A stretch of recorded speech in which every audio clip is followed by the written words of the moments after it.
about various things in .NET that are pretty exciting. I'll start with a story as to how I,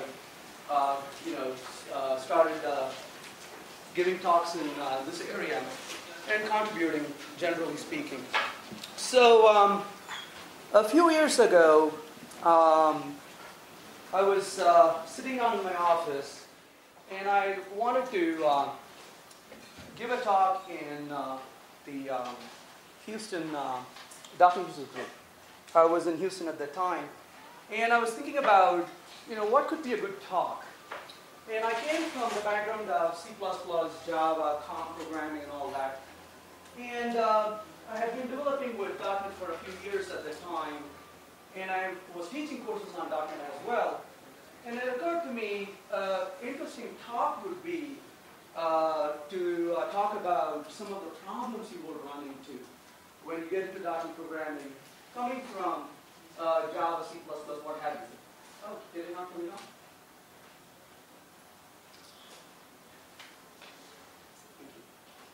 So it would be a good talk to give, talking about various problems in .NET. So I wrote a little abstract, emailed it to them, and I sat down, and it just dawned on me that may not be not only a good talk to give, could be a good book to write. And that thought just was so exciting. Honestly, I just stood up there on my desk for like 10 minutes, and I thought about, yeah, that would be a nice book to write. So I started jotting down some thoughts, random thoughts that came to my mind. Over the next few days, this may be very crazy, but I would be driving and I would pull over because a few more thoughts came to me, and I started writing it down. And then before the next few days, I had about 50 or 60 of those little things in my mind. I was so excited about it, believe me or not, I just sat down, locked myself in a room, and then over the next 2 weeks, pretty much wrote the book. And then I contacted O'Reilly and said, hey, would you be interested in a book on this topic? And O'Reilly took about 2 months, and then they came back and said, yeah, that would be a good book to write. We never thought of it. We don't have a book like that.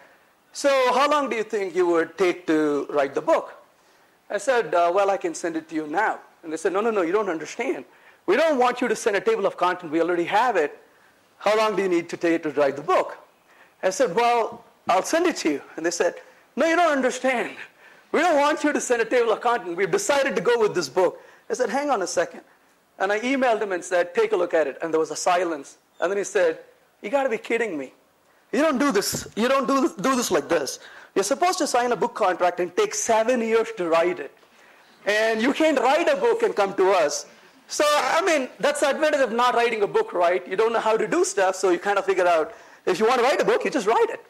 Well, it turned out that's a great way to write a book because you don't have a silly pressure from a publisher who keeps annoying you. Are you done with the book? Are you done with the book? And so that's been my way of writing books. Almost the same way the second book got written, but I had the help of Andy Hunt of Pragmatic Programmers to work with it on Practice of an Agile Developer. And then over the Christmas holidays, I found that I had 2 weeks when I don't have to do anything. I said, 2 weeks is a great time to write a book. So I sat down and wrote my next book, which is a Groovy book, which just got published about a month ago. So anyways, that's been I've been doing for the past several years, getting excited about technology. And from the topics that you see here, you probably realize that I really am pretty much shameless when it comes to programming languages. I pick and choose languages that I like to program in. I don't care what anybody thinks. So I program in .NET, I program in C#, VB.NET, Java, C++, Ruby, Groovy. I try to avoid Perl, but mostly any language, I don't care what language it is, I pick up and use it. So what I'm going to talk about today with you is some of the things that you need to be familiar with in .NET. We're going to go up until about 1 o'clock, so that's a long session, about a little less than 3 hours. So to kind of keep you a little bit excited, I've got a few carrots for you. Towards the very end of this talk, I'll have a quiz. And some of the questions in the quiz have been randomly selected, and whoever answers that question, and if many of you answer the question, I'll select one to get a copy of my book, actually 2 copies of my book. but you got to wait until about 1 o'clock to get that. So let's get started. I'll be spending most of my time in coding. The best time to ask a question or make a comment is when you have it. So don't wait till the very end to ask questions or make comments. Just about any time you have a question. And there's no silly questions, right? You know that, right? So there's absolutely no question that's silly. You can ask anything you want to ask. So let's get started. I'm going to talk about .NET, various things. And one of the things that people asked me when I was writing the book and when the book was coming out, they said, hey, how is this book going to hold when .NET release comes out? You know, this was written in .NET 1.1 time frame. Sadly, a lot of things that I'm talking about in this book and in this session are things that are going to be very difficult to change. They are going to be so fundamental that that's the way it's going to be, right? So it didn't matter that .NET 2.0 came out, didn't matter that .NET 3.0 came out, 3.5 came out. All of these are still true. Well, most of all of these are still true. There's probably like 1 or 2 things that have gotten better. So these are somewhat timeless unless the framework is completely revamped, which is fairly unlikely in its current shape. So let's get started with that. It's a code-driven presentation. If you look at the slides, you will know that the slides are very lame.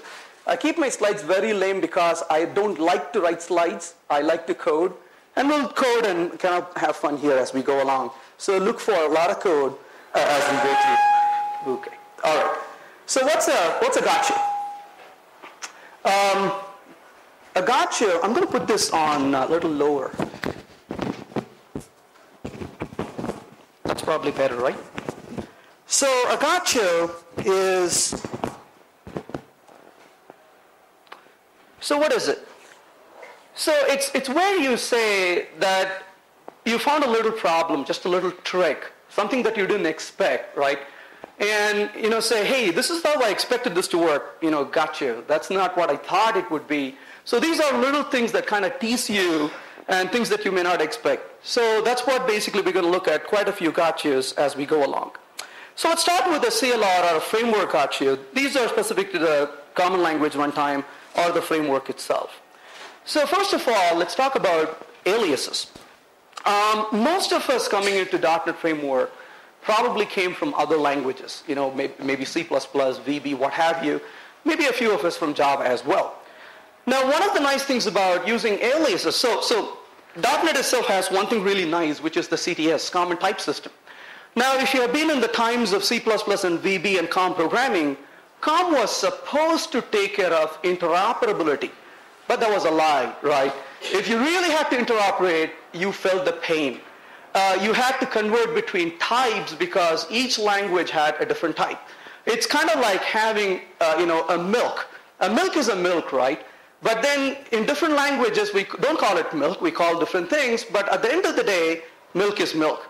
Oh, that was not the case in the world of C++ and VB before, right? You had a C++ milk, which was different size than a VB milk, right? And you had to convert between these two milk.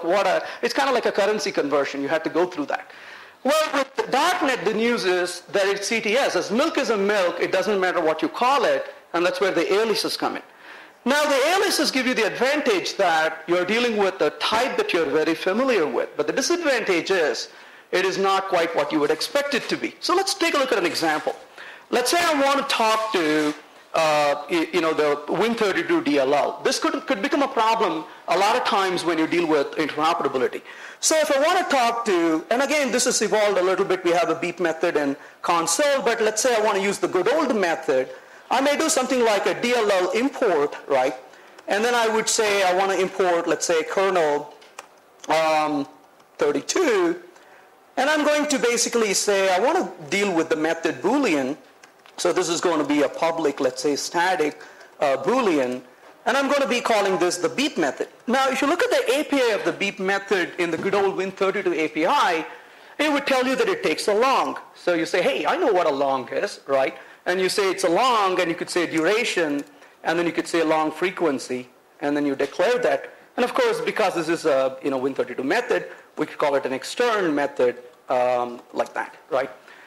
Now, of course, if you want to call this from here, you may simply call beep, and you could send a duration, for example, and you could send duration like this. Well, if you execute this method, you will not hear any beeps. And you kind of wonder why didn't it work, right? So what's the size of long in C++? 4 bits, 8 bits? 4 bytes, 64 or 32? I'm still an old guy thinking bits, 32, right? Yeah, so long is really not long enough in C++. That's why you have a long in C++, right? Long is the real long, and the long is really not long as the long should be, right? It's like, okay. So what really happened here, unfortunately, is that when you said long in the case of C#, long is really long in C#. So you have this, little hole of the size of 32 bits, and you took something the size of 64 bits, and you're shuffling through that, right? What's happening is you're sending more data than it can take. So as a result, it's not going to work. So what you really need to do is look at the word long over there and say, okay, but what is really long in C++, and how does it map to what's in C#? So you would realize that this is going to be an unsigned int that you have to send over here. So then it would work, because then you're sending the right size. So the good news is, as much as CTS helps us a great deal, the language aliases kind of confuse us. For example, in VB, if you're using an integer, right? In good old VB, integer was 16 bits. In VB.NET, integer becomes a 32-bit, and you got to know the difference between these, otherwise you're going to get into trouble. Now, okay, that's great, we can know this, but who in the world has the time and energy to sit there and look at every API and find out what the right thing is? So what do you do in school when you don't really want to do something? You kind of look at the guy next to you, right? And you copy and paste it. That's a great way. There's a reason why God invented copy and paste, right? So why not just copy and paste these stuff? And that is exactly what this beautiful website does for you. It's called PInvoke.net. So PInvoke.net basically is a website that can give you, I'll put it up here. So here's the PInvoke.net. And by the way, if you go to PInvoke.com, I am not responsible for you. Okay, that's not a site I recommend that you go to. You may get in trouble with your employer or worse with a spouse. So I'm not recommending that. It's PInvoke.net. That's all I've told you here, okay? So, that's one of the things I fear to bring up web browsers. I was teaching a class, and I said, why not just look up? And the browser was just coming. I had to rush to put it down. It's like, oops, never mind. I'm sorry I showed you that stuff. So anyways, PInvoke.net, look at the beauty of this site. It gives you a list of a lot of these Win32 APIs. So if you notice on the left side, you got a listing of all these DLLs, which is nicely listed. And if I go to kernel32, let's just look up kernel32, which is what I was using there, right? So if I go to kernel32 and click on kernel32, actually you can see the list right here on the left side. That's what I was talking about. So if you go to the kernel32, then you have a list of all the methods. And if you click on the beep method, as you can see here, right, there's the beep method right there.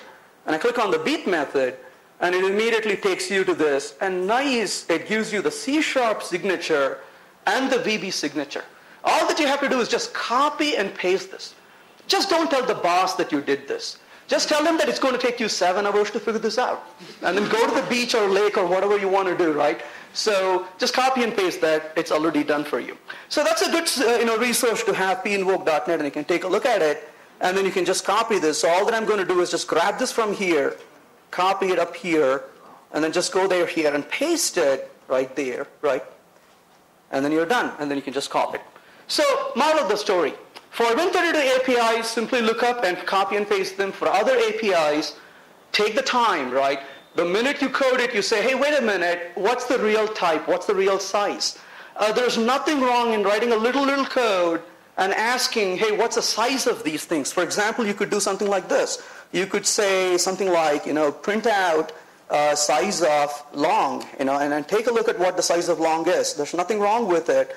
And then know that the type that you're dealing with is actually the type that you really are interested in working with, and so on. And you can take a look at some of those things, right? So I'll get rid of that. We don't need that right here. So you can take a look at this, and as you can see, long is 8. And similarly, you can put other types in there, and you can make sure. It maybe is a good idea to even write a unit test to make sure you're dealing with the right types. so that you don't get confused and send the wrong type, and then the problem kind of creeps in later on. Because a lot of times in the name of refactoring, we change code rapidly, but we may not know that it's the wrong type that we are using and so on. So any questions or comments on the very first thing we talked about, which is the difference in types and the aliases?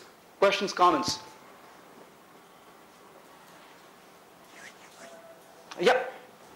So basically in .NET also we do marshalling, like for the specific types we do conversion the marshalling. So how does it being kind of different in that from the COM perspective? So the question is, hey, we're doing marshalling even in .NET, aren't we? How does it differ from COM works? Well, fortunately, we don't do marshalling in the case of .NET. Unless you are going across apartment or rather app domain boundaries, right? But even then, it's not a conversion. It's more of moving of the data across these boundaries. So it's very different from the case of COM, because in the case of COM, you not only do marshalling, but you also have to deal with type conversions. You have to know what type you have on your side and what it's needing on the other side. This is not even thinking about across machine architectures. When you go across machine architectures, you have to worry about the big endian and the small endian and all that stuff. You don't have to worry about all of that in .NET, because .NET basically gives you this nice sandbox within which the CLR, so in computer science we can solve almost any problem by introducing one level of indirection. So CLR gives you that one level of indirection, so that removes a lot of problems that you used to have already. So it's not as dire as we used to have it in COM, but you still have to be, this is more of a self-inflicted wound, right? With all these languages having these aliases, but the framework doesn't cause you this pain at all. So it's not very similar to that. Why do you think that .NET didn't take care of this? Like, because DLL input we're mostly going to use for Win32 APIs or Win APIs. That's a C APIs. Mm-hmm. So what happens when technology evolves? Remember at the end of the day, we all are human beings, right? We try to do things because we get excited about it. And so it's not unreasonable if I'm going to do something to say, hey, I want to do this, but I want to make this very familiar to people moving into this, right? So if you're inventing something like a .NET, who is going to be really using it, right? The C++ programmers, the Java programmers are going to move into using C#. The VB programmers are going to move into using VB.NET. So you want to make it as comfortable for them, right? So the intent is noble. But that's why these are side effects that kind of creep in, because eventually then the good intentions come to kind of hurt you a little bit. So it's not that it spoils everything you do. It's just that once you're aware of it, right? This is like defensive driving. It's not that you quit driving, but you know that when you're taking the curve, you slow down a little bit and watch out for what's on the other side. So it certainly is convenient, no doubt about it. But that's the reason the language designers have a lot of exciting, noble goals in their mind. But sometimes it kind of has a negative side effect. All right, let's move on to the next topic we want to talk about, handling exceptions, right? So you certainly want to handle exceptions, no doubt about it. Nobody wants their program to fail miserably in the hands of the user. But when you're trying to handle these exceptions, you need to make sure that you are handling exceptions. Why? Because the worst thing is if you don't handle exception. What happens if the program fails? It pops up a dialog. What does the user do when the dialog pops up? They always click the close button, right? They click the OK. And they call the support and say your program sucks, it doesn't work. Well, what did it say? I don't know, I click OK, I don't know, I don't care. It doesn't matter, but it doesn't work now, right?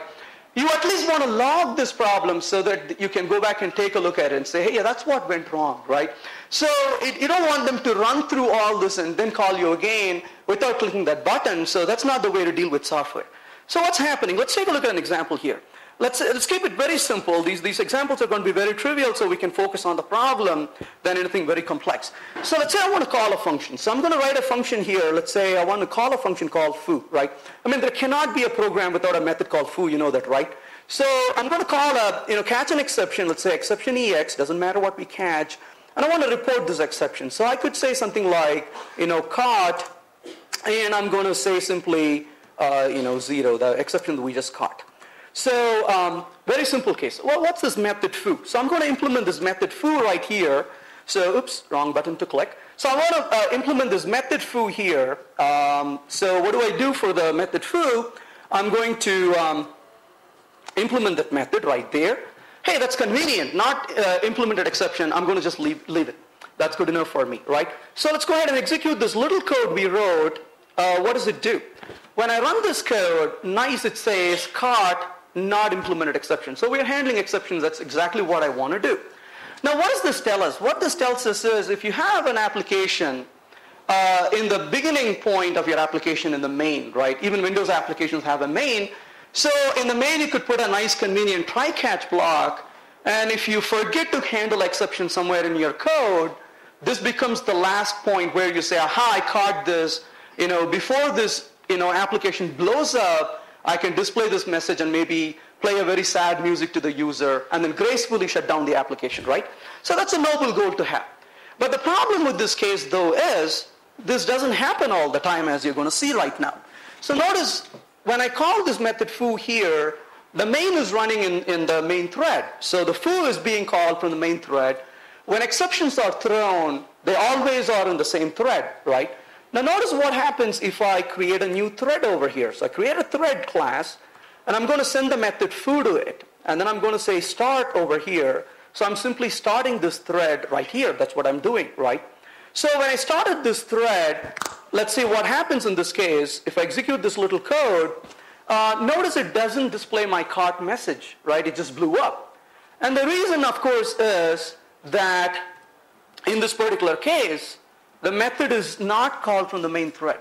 So if you have a non-trivial application, if you got all kinds of threads running in your application and one of the thread blows up, it doesn't matter that you had this good intention of catching all your exceptions, that you just won't be catching this exception.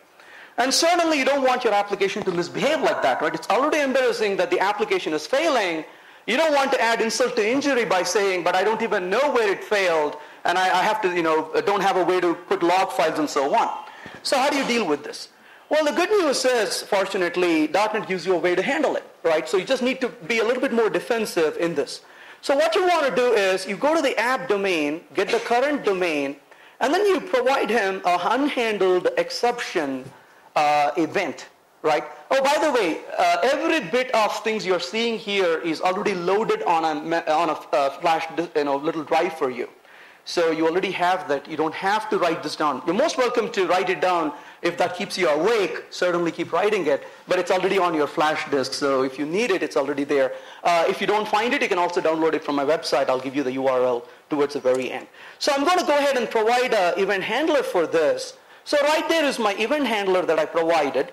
And what I'm going to do in my event handler is, this is where I'm going to display my message that I want to display, right? So I could say, for example, here, write to a log file, whatever I want to do. So I'm going to say cart, and I'm going to display this message right here, and then let's display the exception right there. You can even ask him, for example, you could say e dot, and then you could ask him is terminating, like you see here, right? So you could say is terminating. So I'm sorry, it's way towards the end right here. Let's see if we can move this up a little bit. Not much. Okay, so notice it says is terminating, right? So you could even ask him. So what does that tell you? It tells you if it is if it's a exception where the CLR had decided to terminate your application, right? So it's kind of talking the last rights to this and gives you an opportunity to handle this exception, but your application is pretty much dead after this. So you could even ask him for those details. But in any case, it's going to blow up. But this is just a way for you to handle it and catch it and do whatever you want to do in terms of most likely log this, for example. So go ahead and execute it. Notice how it says caught. So you gave you an opportunity to catch it, right? So even if this catches from some other thread, you can handle it. The implication of this is a little bit more.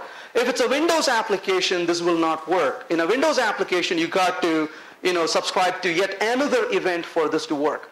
The other thing I also want to emphasize is, we talked about multi-threading in this case. I can't tell you how many times, how many days I've sat there and scratched my head when I call into web services, for example, right? You go call a request to a web service, there's an asynchronous request to the web service, something fails in the other thread, you're pretty much,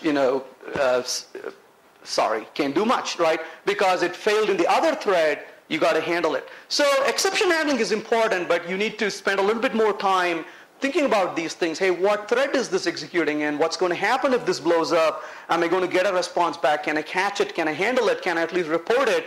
And so on. That is something that you need to do. So the moral of the story here is, handle these exceptions first.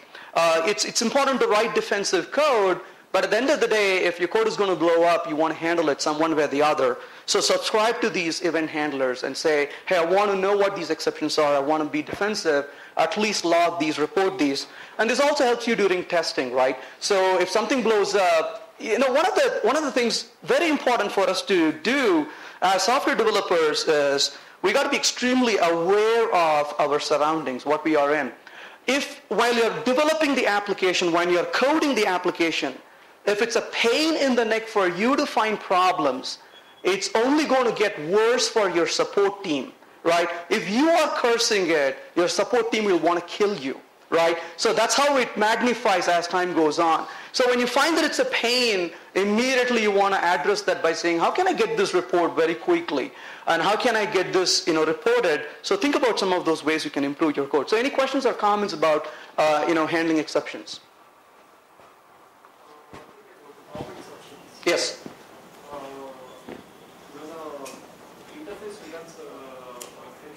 Right. If it's an if-else, then we get a common exception. Mm-hmm. But in some of our interface, it returns SOK or SFOX. Right. I need to catch this value. How Right. do I catch that?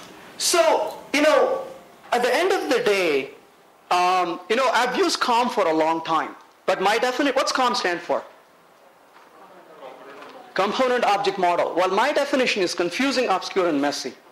Right? That's what really COM stands for. So no matter, another word for COM is karma, right? It's from those days back in time. There's nothing you can do about it. Karma stays with you, right?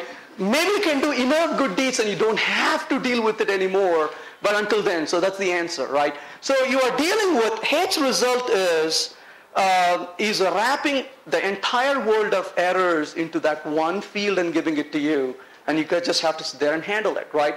But then, as you said, you have to deal with all these return conditions as well. There's really no good answer for it, right? When you deal with COM interface, you just have to deal with that complexity.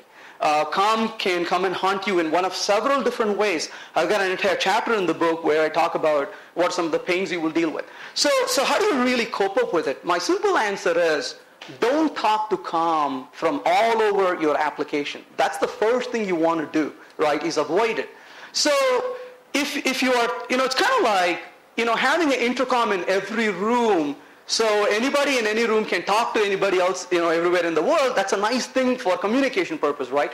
But imagine there is a little telephone sitting in one room, and if somebody wants to talk, that's where they have to go. And you want to similarly isolate your communication with COM.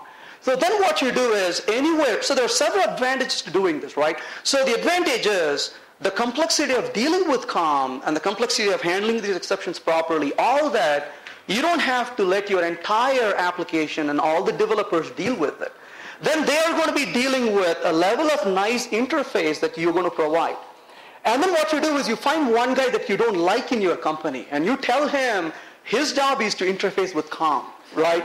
And then he just sits there and writes code to deal with COM, right?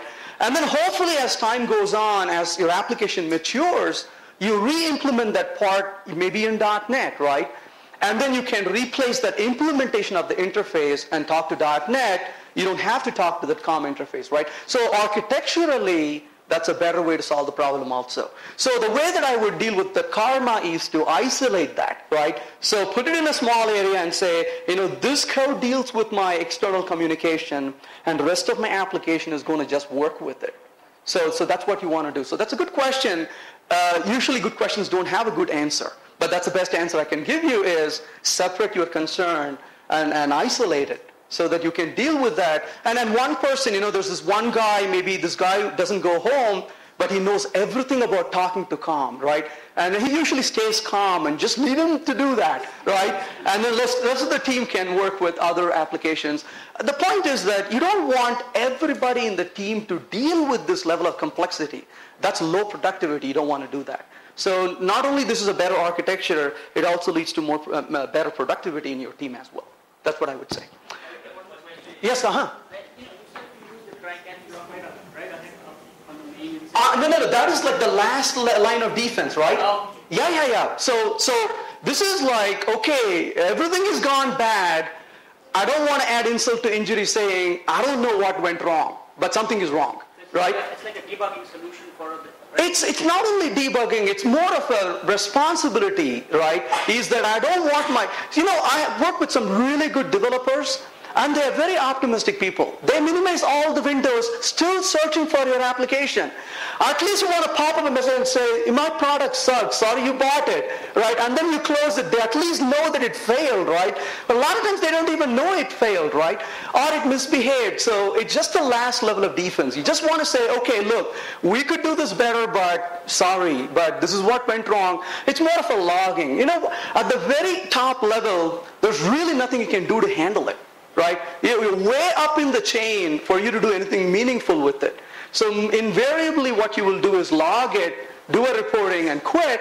And usually where this helps is in the development process. Your testing process can help you to say, okay, let's go find this and fix it.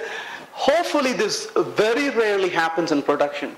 But if it does, at least it's better than just disappearing. So yeah, I'm glad you asked that question, but I wanted to make that clear, but I'm glad you refined that. Yeah, certainly, when I write code, actually I'm considered to be the test Nazi. I basically sit there and write unit testing. So when I start writing a code, I usually write a positive test, but I also write quite a bit of exception test around it. And I'm sitting there and handling a lot of different exceptions. So, but again, having said all of that, what if your code is being called from another thread? Well, tough luck, because it's not going to receive that exception right there. So that's like to at least know, oh, wait a minute, we messed up here, let's go fix it. So that's the only thing. Quick question to that is, even though Microsoft says use the try catch block, then they say it's also expensive.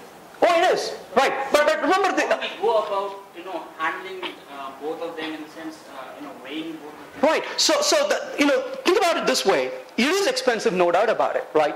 But if it does happen, you're going to catch it. But then your question is more of a two-part question. So leave that thought aside, what we talked about. But then you say, exception should be in a very exceptional situation, right? Take an example of parse int, right? Integer.parseInt throws an exception. Integer.parseInt throwing an exception is like, if I come to you and say, hey, what's the time? He's going to smack me in the head. I'm like, whoa, why'd you hit me? He says, I don't have a watch. Right? That is like exception handling, right? He could politely say, I'm sorry, Venkat, I don't have a watch. I can help you, right? But that's what exception handling is. Then what did they do? So look at the interface design. They said, okay, we will not give you the parse int throwing exception. We're going to have a try parse. So right there is a design choice, right? So try parse doesn't throw an exception. It returns a Boolean for you. So that's more of a design issue, right? So in your own code, you want to throw exception in an exceptional situation, right? This is beyond repair, and I would much rather my application, crash and go up in flame than continue further, right? And those are very few cases when you want to do it. But this is not a new question, but this is a question that we've been debating for a long, long time. One of the things I really like about .NET is that they don't require checked exceptions. Right? Java is atrocious in having checked exceptions. You catch it if not. Well, what does any decent Java developer do? He says, fine, I'll show you who the real one with the power, and he puts an empty try catch, right? So .NET at least doesn't require you to have these exceptions, right? There's a little experimentation language and tool called SpecSharp that's being developed, and they're tossing around the idea of checked exceptions. I'm like, please no, right? Because checked exceptions are evil. We have learned that lesson the hard way in Java. So exception handling itself there's no simple answer to it. But you got to really reserve that for a very choicy, a place where you really have to deal with an exceptional situation. Yeah. Mm-hmm. Is the handler called on the faulting thread or the main thread? The exceptions never traverse threads. You said that because that was not caught by the main thread. Right. So that is why you're seeking the help of the CLR. Right? You're telling the CLR, hey, look, I'm not going to be in the same thread, so you go find, and when you find, so CLR is like the principal's office, right? I go into school, and I end up in the principal's office, right? And that means it's suspended. You're not going to go back to school the next day, right? And so the CLR is like the principal, it knows, hey, wait, that thread messed up. And the CLR kind of takes mercy on you and says, okay, I'll tell you what happened. So the handler really doesn't handle the exception. It's more of a notification of exception. So exceptions don't cross any threads. So if you don't catch it in the same thread, it get caught by the CLR, and the CLR simply reports it to you. Right? So you're not really crossing thread boundaries to catch it at all. Like it's on the faulting thread because it's always, right? It usually travel to the handler. Well, no, it doesn't. That's what I'm saying. It's always, the exceptions never traverse threads. So eventually the CLR fails, saying, look, there was an unhandled exception. And it simply notifies you, saying, hey, you, just so you know. Notification is a call, right? It's not asynchronous. It's a synchronous. Right, but you're not in the part of the handling chain. You cannot recover from it and say, okay, I want to continue further. Right? It's gone. That's why you're not handling the exception. Maybe the handling is a poor choice of words here. That's why it's a notification.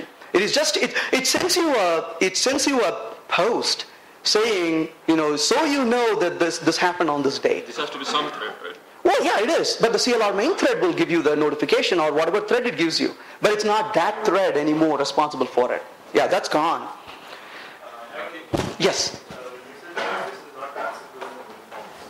Oh, no. This method is not going to work in WinForm. You've got to have other handlers. That's what my question is. Right. Why is that not possible? Because it's a different API.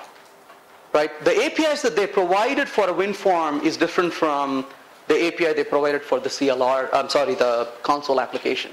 So they didn't consistently give you the same API to deal with it. That's the reason. Right? Again, that's more of a language design and framework design that I can't answer for you. But it's just that it's not this API, you got to deal with another API. So if you're in a Windows application, actually there are times when I would register for both of them because I may be calling into other DLLs and an app domain is going to kick in and handle that. In the case of WinForms, the WinForm is going to handle, it's a different notification chain. So at the CLR level, it depends on where it's being handled and what kind of notifications they send. It's a dispatching, right? It's like an observer pattern where they go back and notify things. Okay, so we talked about the unhandled exceptions. Let's continue further. I think you kind of answered this question already, right? So, asked a question. well, that's asking the question usually leads to the answer. So you already talked about it. So we can move on. So we already talked about this. So let's move on. Strings and immutability. Strings are, okay, before I talk about this, I want to kind of caution you about one thing. There are times when you take a certain solution. By the way, I really hate this word called best practice, right? Don't use that word again, right? There's no best practice, right? Because best practice basically means that I don't want to think, right? Tell me what I should do and I will go do it. But what happens is, I'll give you an example from the Java community, right? This problem with string was exactly the problem in Java as well, but a long time ago. When Java 1.3 came out, if I'm not mistaken, version number, they pretty much took care of this problem. So if you do a plus to concatenate two strings, you're not concatenating two strings in Java. They internally were using string buffer. Well, guess what? That again changed in Java 1.5. Now they're not using string buffer, they're using string builder. Because string buffer has a threading overhead, string builder doesn't. So the point I'm making is, a lot of times the compilers can become smarter and can perform optimization.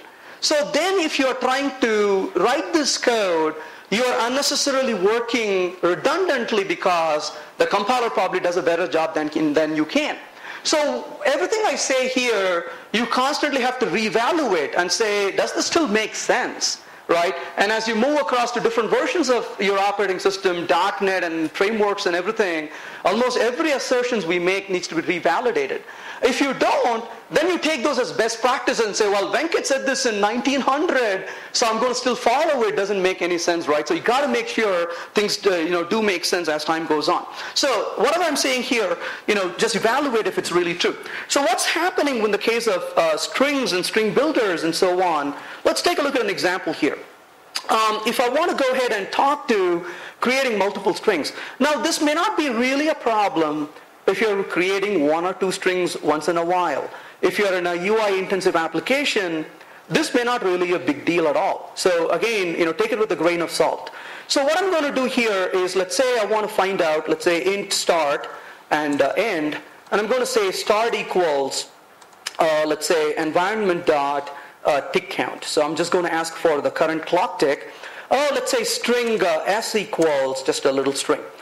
What I'll do here is to just write a loop, and let's say that into just an index value, whatever you call it, let's say index.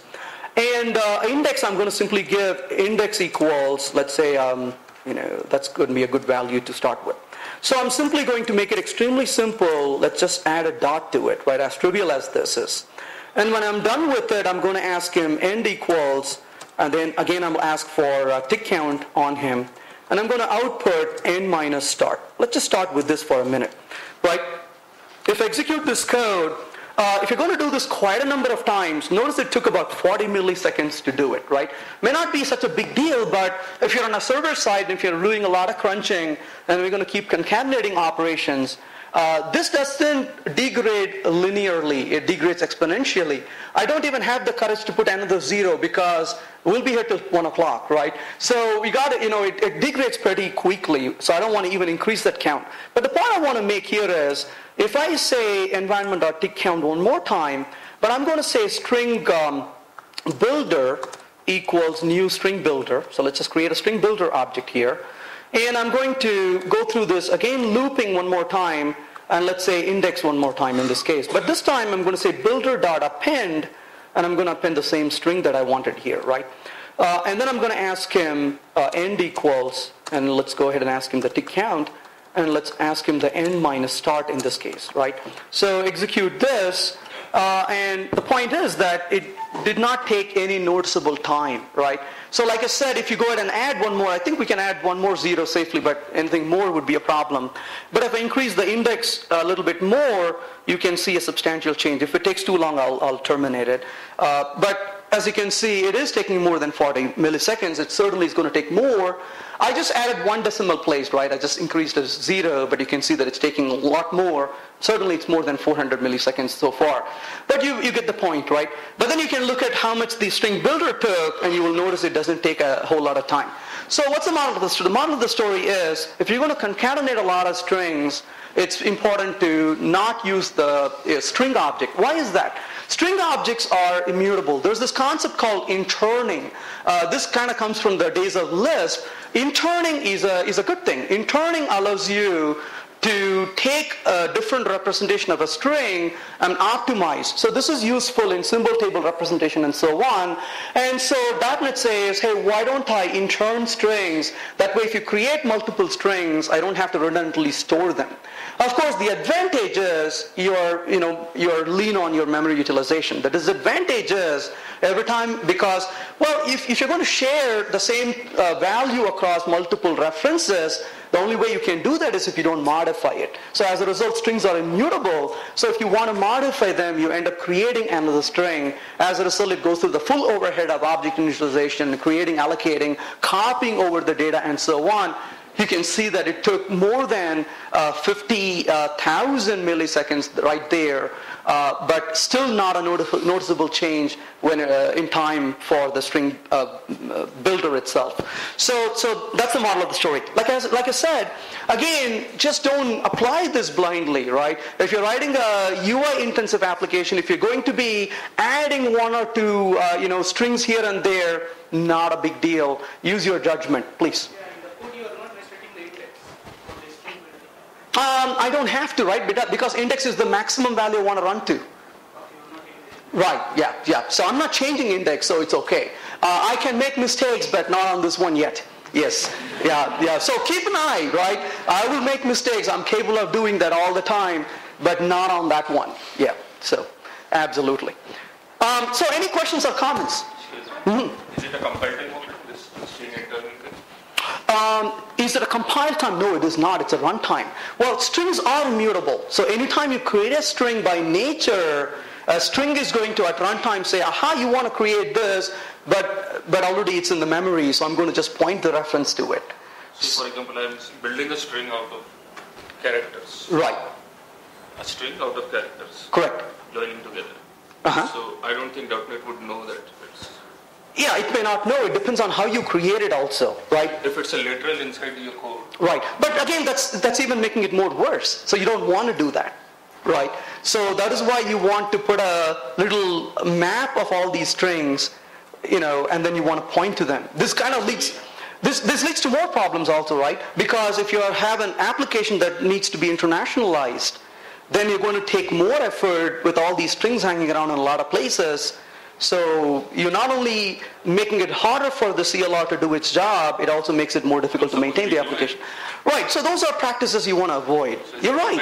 I guess it should be doing this at the compile time because... No, it's at the runtime it decides whether it can find it and optimize it, right? So a compiler can be really smart where it can say, well, I'm going to go find out, analyze the symbol table, or sometimes it may even, it depends on whether a factory pattern is implemented behind the scene. You may create an object, but the request may go to a factory and the factory says, okay, thanks, but I'm going to give you this other object. So a lot of things can be done depending on how you design your application. There are local variables into two different... It doesn't matter at all. I mean, even when I can create a factory where you may create an object, but that may be a very thin facade, and I can use a virtual proxy and share the objects behind the scene. What I mean is, suppose we have a string in two different functions. Doesn't matter. Doesn't matter. Right? What with the fact, if we do it at runtime, then these strings need to be stored during compile time, right? No, it doesn't have to be. No, it doesn't have to be. That's why factories don't exist at compile time. They come in at runtime. So it really depends on your implementation. So if we are storing it multiple times at the compile time itself, right, it's going to take space during runtime as well. Not, that's why I'm saying, not if your objects are merely thin shell and they don't have any guts at all. And then something internally using a virtual proxy points to where the content really is. Then your objects are not the holder of data, right? So there's so much you can do with design like this where you can completely bypass what object you're creating. And then internally it could still save a lot of information. You're right that at the string level you may have a different reference, but internally it can still take an advantage of what you're dealing with. That's where I'm saying you really have to sit there and evaluate what responsibility a compiler takes, how much optimization it makes, what responsibility a CLR is going to take, what optimization it can make. And think about this as a spectrum, right? It can vary as time goes on. And that's why I'm not a fan of this best practice thing. Because then you learn something statically as it holds on that day, but then you refuse to know what's going to happen in the future. And by having a bit of an open mind, you're being critical. You're saying, well, let me ascertain it's true. And once you find that it's true, you say, okay, it's true as of now, but doesn't mean that's the only way it's going to be done, right?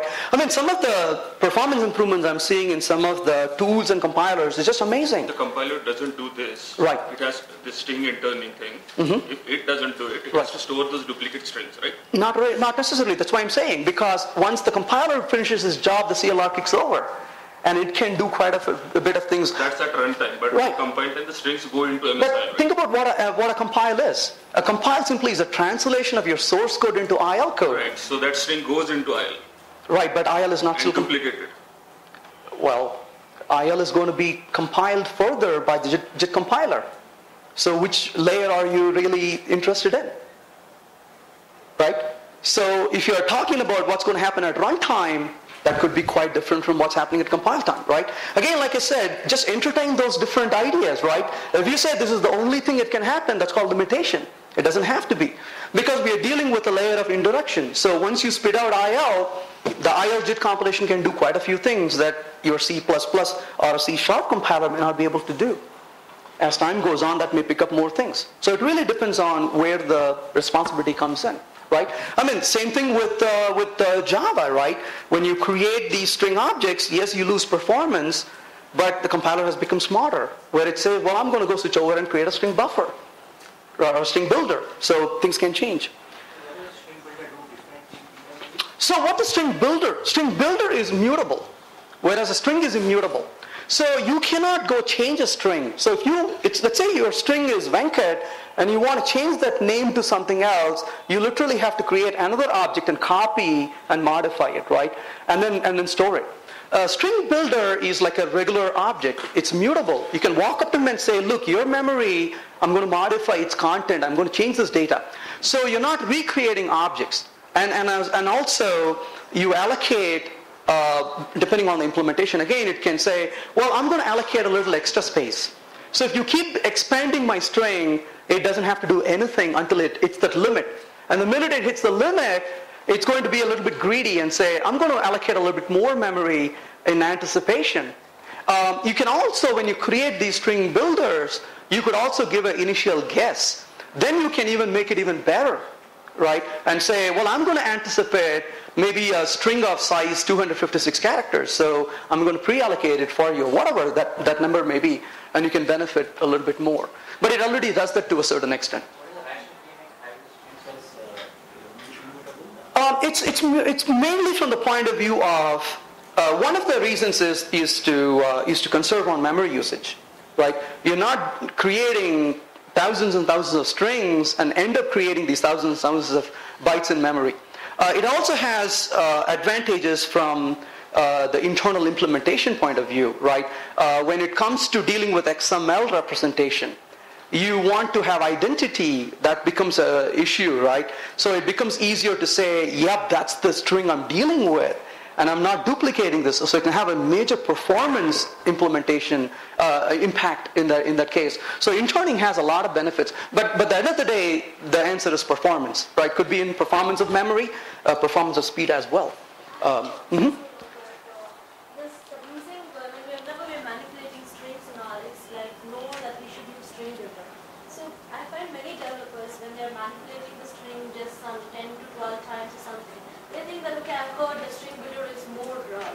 Right.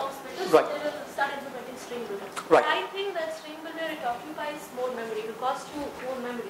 So unless you're manipulating the string for a more number of times, right, then you should not go for this. Well, yes and no. I would say it's a hard. It's like being stuck between a rock and a hard place, right? You do this way, you get blamed. You do it the other way, you get blamed also. You gotta pick up one way. And my argument is, if it's small, if the performance is not a big deal, it's not a big deal both ways, right? So pick one versus the other. Be a little consistent when you write the code. Don't say Mondays I will do this, Tuesdays I will do that, right? Just be consistent. And if performance is impacting, then go change it, right? If you're saying performance doesn't matter, 10 to 15 manipulations, I don't think it will. yeah, so it doesn't matter one way or the other, right? I mean, it's an opinion, right? You may say, look, I prefer doing it this way. And I may agree with you that it's simpler, it's a better way, but that's not a crisis at this point. But if performance is a problem, then you absolutely go change it. But I would say be consistent in what you do. That way you follow a certain way to write code, and if you're changing it, you know what you're doing.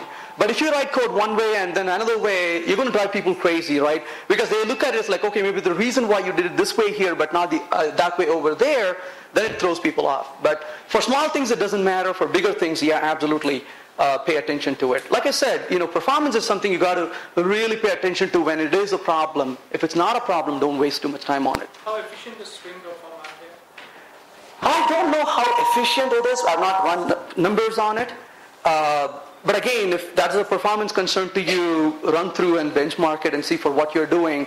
I'm not a fan of looking at raw performance as a metric, right? Sometimes people say, well, that's more efficient. You do this all the time. I'm like, well, no, I don't have to, right? So again, I don't use formatter as much, but if you're using it for places where you are using it, certainly. In places where I use it, I know for sure that performance is not a concern to me at all, right? The slowness is not in the formatter. If there is a slowness, I know that already. But you got to go back and look at it. They do quite a bit of, one of the great ways to look at it is to look at what ILDASM or reflector shows you, and you can see what kind of manipulations they do. But it's certainly, they have considered performance. They're not going to sit there and keep adding these over and over. If you really go through and look at a reflector or ILDASM, you'll quickly find out they are using string builder under the hood and not really sitting there and manipulating strings. But I haven't seen that to be a concern in my case. Yeah. Yes? Yeah. Internally, why the string is immutable? What makes it immutable? Internally. So it's really nothing internal about it. If it's more of, so how do you make an object immutable, right? Step back for a second, right? Those of you familiar with C++, remember that you can create an object of C++, but you can also put the beautiful word const in front of the word. You can say const something and then variable. That object is immutable, right? Again, you can come to me and say, look, there's a way to break it. Let's be a good citizen, right? So that object becomes immutable, whereas the other one is mutable.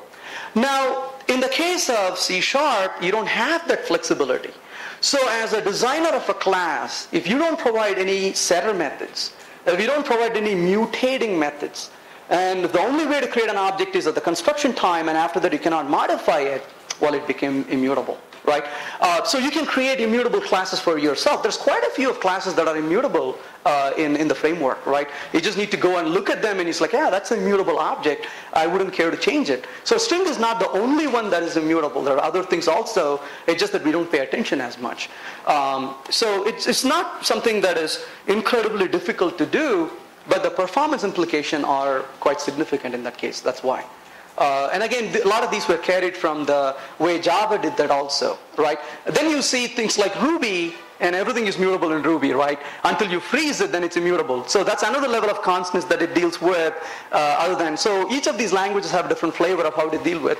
It's just a question of language design, how they deal with it. There's no good right or wrong answer. Yeah, now this PLDR being an object, is there a multiplication factor on how much memory it would occupy, or is just it would occupy a standard amount of space in the memory? Which one are you talking about? The string builder object, the PLDR. Oh no, it depends on the size of these, what you're storing, right? So there is a capacity and that's going to shrink and, grow. So that's very much volatile and Oh yeah, absolutely. So that's why you need to anticipate. If you're going to deal with a large string, you can help him by saying, hey, look ahead, I'm going to come down with a lot of requests for you. So let's assume that my string is going to be having more than, let's say, 1 million characters or something like that. So Right. what would be the multiplication factor on the amount of space that it occupies? Oh, it would be, well, you can tell him that's how much I need, and he would give you that much. Okay. If you don't, he's going to use an algorithm to say, well, again, I got to go back and look at what they exactly do.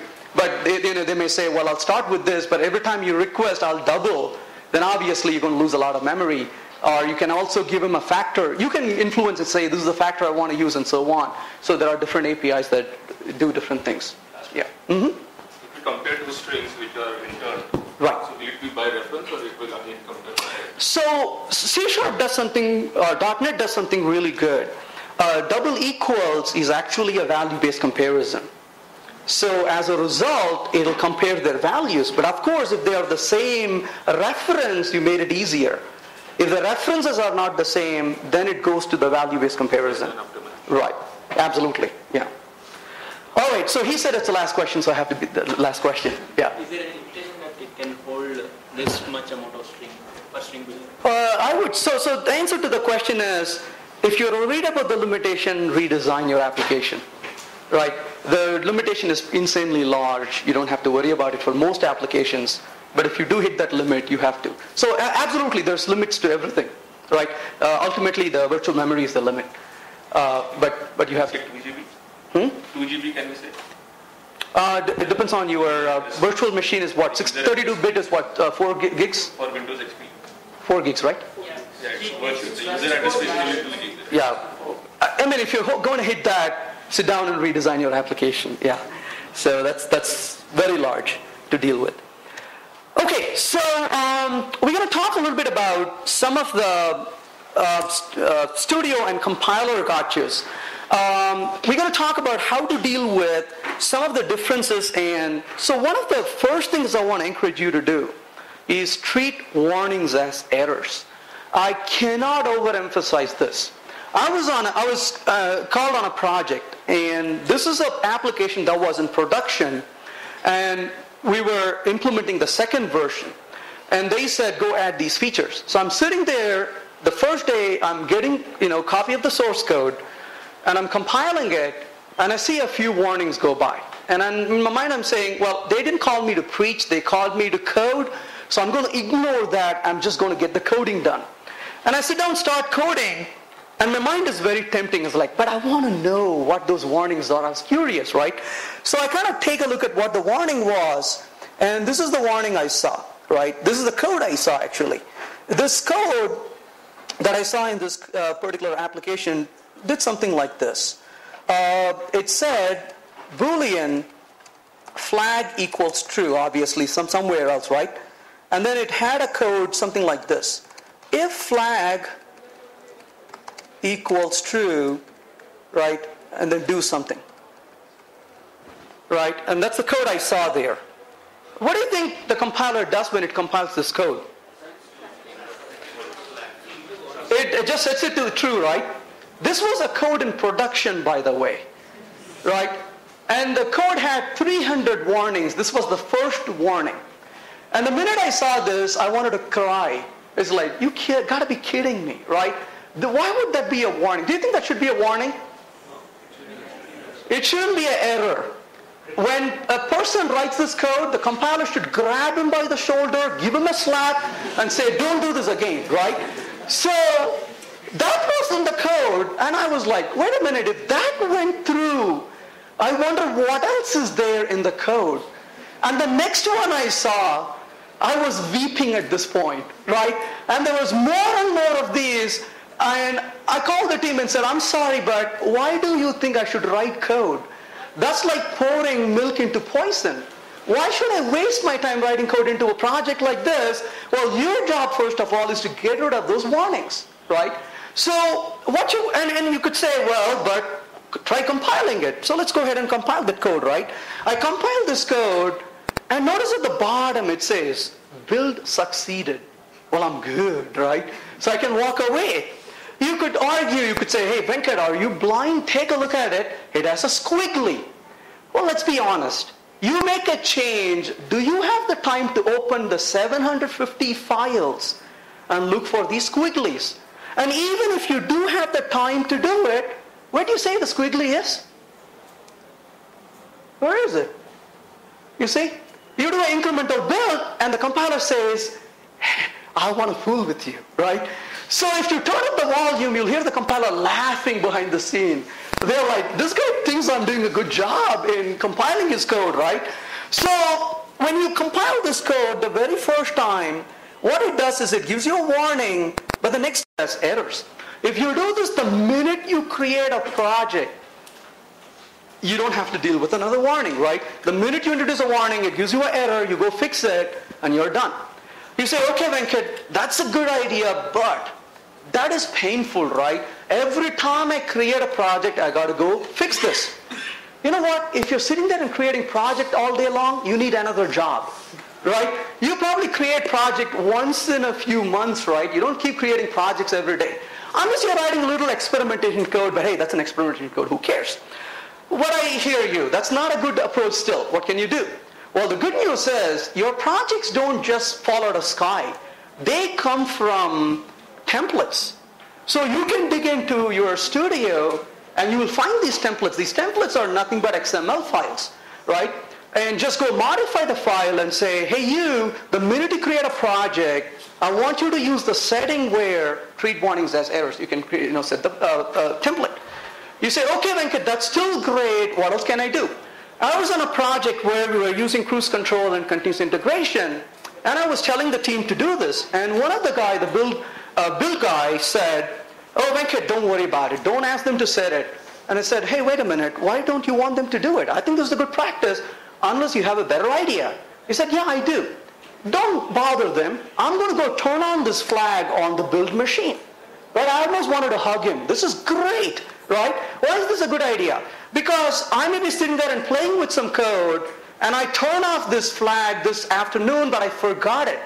And I could be checking in code the rest of the day with warnings in it.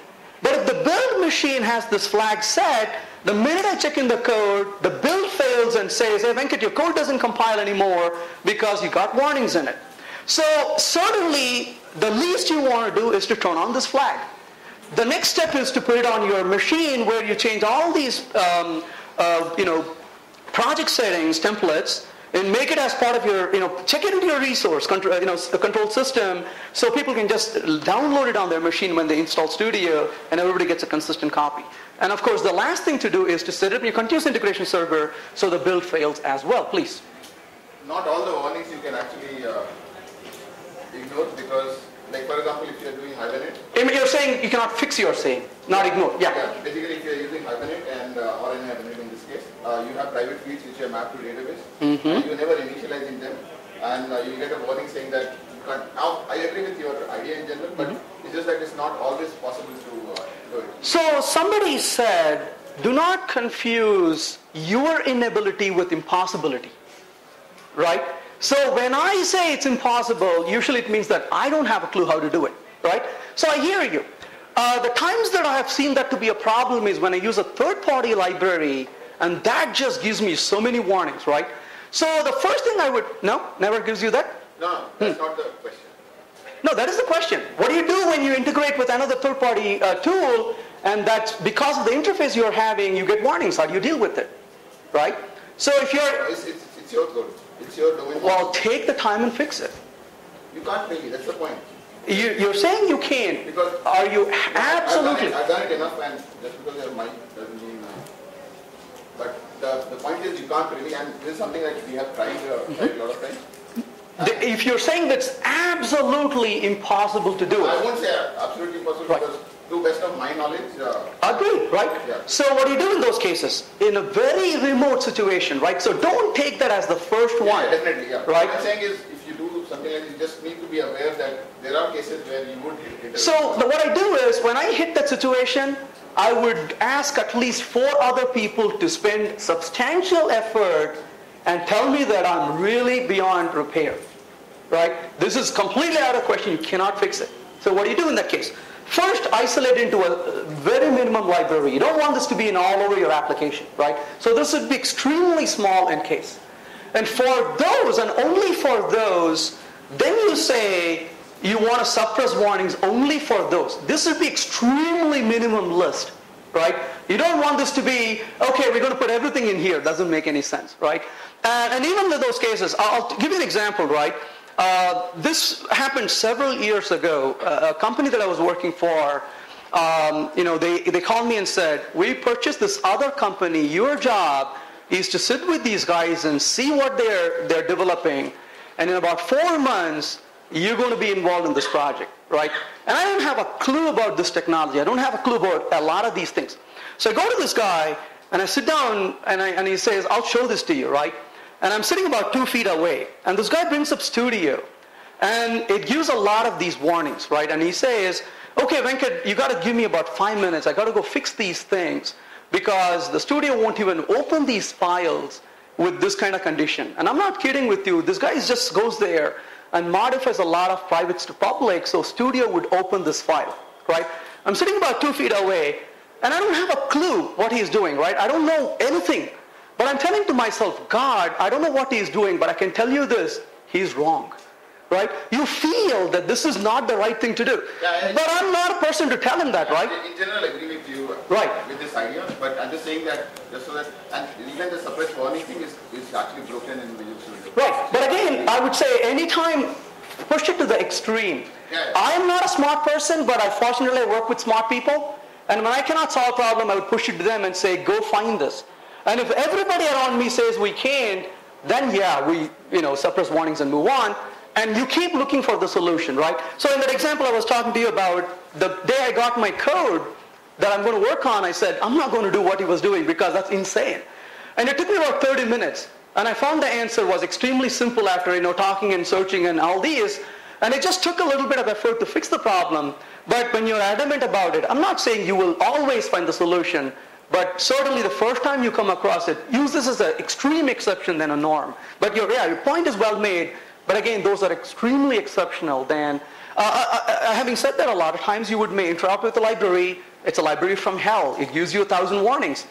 Sorry, you can't do much with it, right? Then isolate it to a separate library that you talk to and just deal with it.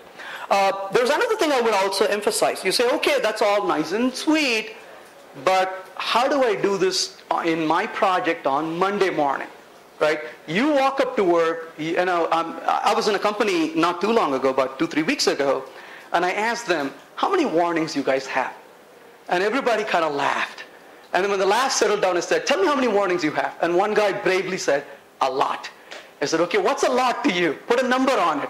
And they refused. I said, how about 3,000? They said, that's too small, right? How do you deal with a project like that, right? You just turn off that flag and everybody goes home for 7 months while you fix the warning. You can't do that, right? So what do? Well, what you do in those cases is, then I ask them, do you have more warnings today than you had 6 months ago? And everybody in the room cordially agreed to it. Yeah, we have more warnings today than we had 6 months ago. That is insane, right? If you're given bad code, that's called karma, right? You can't do anything about bad code given to you. But you don't say, look, you gave me bad code, I'm going to give it to you back in a worse shape, right? That's not the right thing to do. So what you do then is you say, okay, I'm not going to fix all the warnings, but I'm going to write a little script that's going to report the number of warnings I have. And my check-in will fail if the number of warnings I have tomorrow is more than the warnings I have today. So now you're saying, okay, we won't lower the warning we have right now, but we promise not to increase it, right? So that's a more of a pragmatic approach in addressing this. And then make it a threshold, so as the number goes down, the threshold also changes with it, then you're not able to add more warnings. And hopefully in 6 months you will have fewer warnings than you had today. So it doesn't have to be an all or nothing proposition, right? You say, well, that's what we have. Here's in the best of the worlds we could do this, but in the worst of the world, we could kind of approach towards it as time goes on. So those are some of the ways that I would say address this. And of course, if you compile the code right now, then it turns into an error and tells you cannot do this and you have to handle that and you can address that. Any questions or comments before we move on from that? Yeah? Normally when you do the type conversions, then also we get many warnings, and it may be based upon if the memory size is different during the time. Those are examples of really bad conversions. Type coercion is a very bad thing to do. And those are code that are crying for refactoring.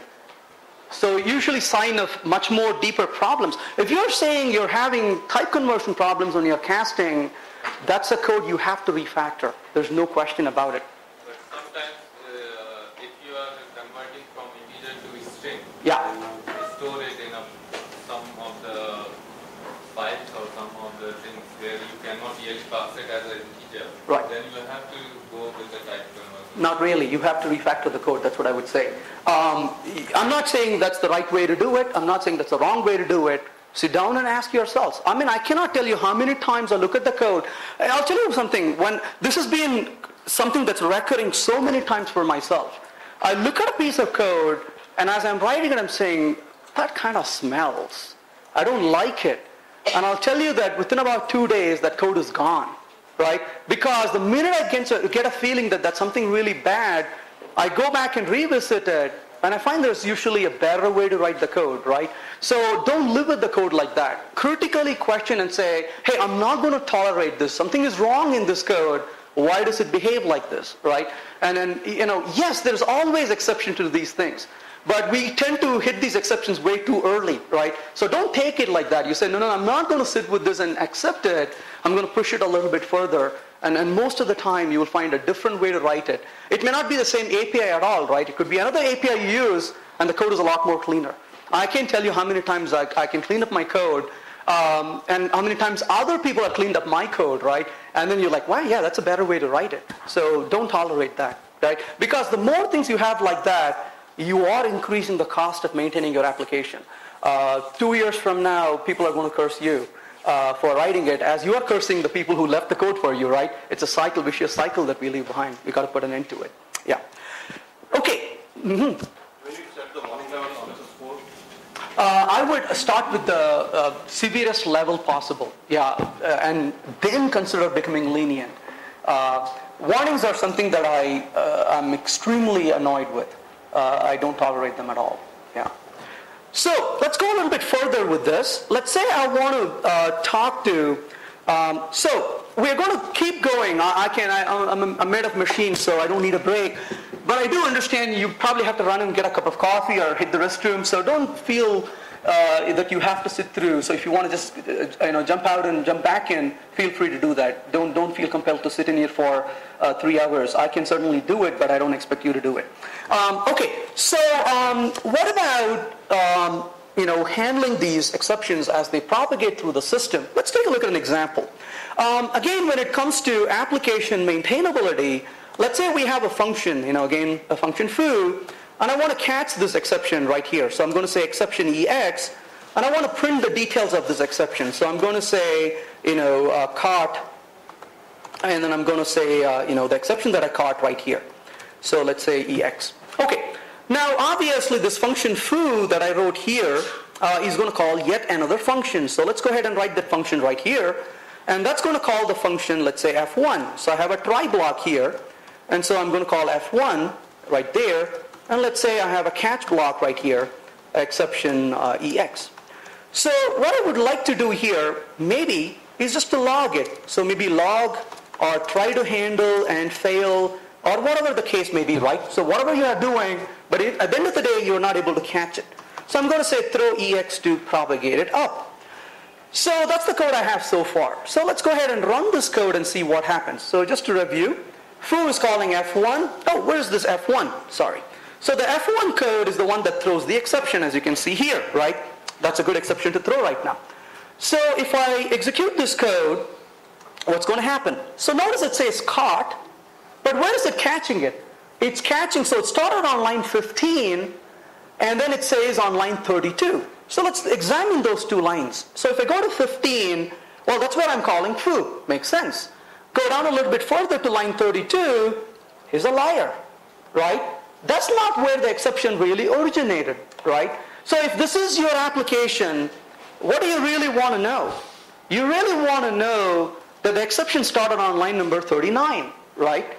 So you could be in multiple layers, and one layer caught it, maybe for the sake of logging, maybe for handling it, whatever the reason is, and it says, well, I'm sorry, I can't handle it, and it throws the exception, another layer catches it, couldn't do it and throws it, and then when you get the exception, it says, well, that's where it failed, when the real problem originated way over there, right? And that's not much help at all. So this is going to take you a lot more time and effort to fix.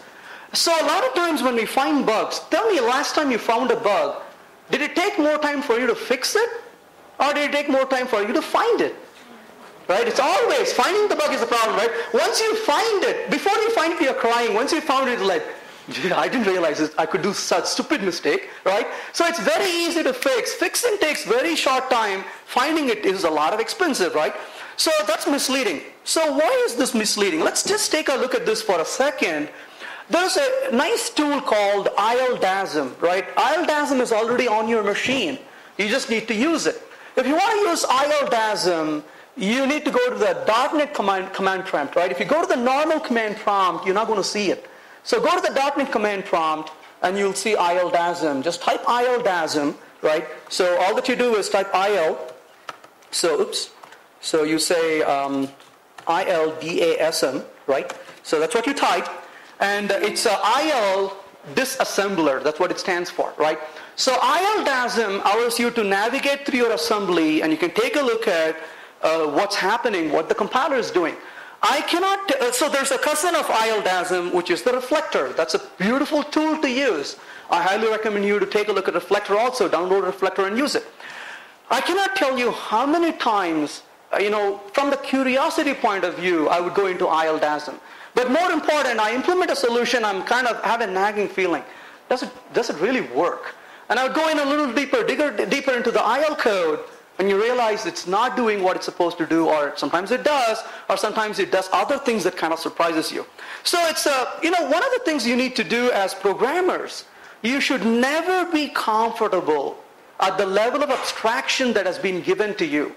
That makes us a very lame programmer, right? So if you are given a level of abstraction, you got to poke a little bit and go down to the next level of abstraction, right? You should be very comfortable knowing one level below. Then you are much better at the top level. One of the greatest books on COM ever, right? Essential COM. What's so darn good about Essential COM, right? Don Box basically tears it apart and shows you how COM works, right? While reading the book, you faint several times, right? That's okay. But once you finish it, if you survive the book and understand it, then you know what's happening, right? It's not a mystic thing that's happening.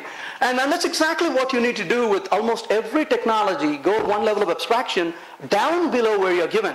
So this is a great tool to use.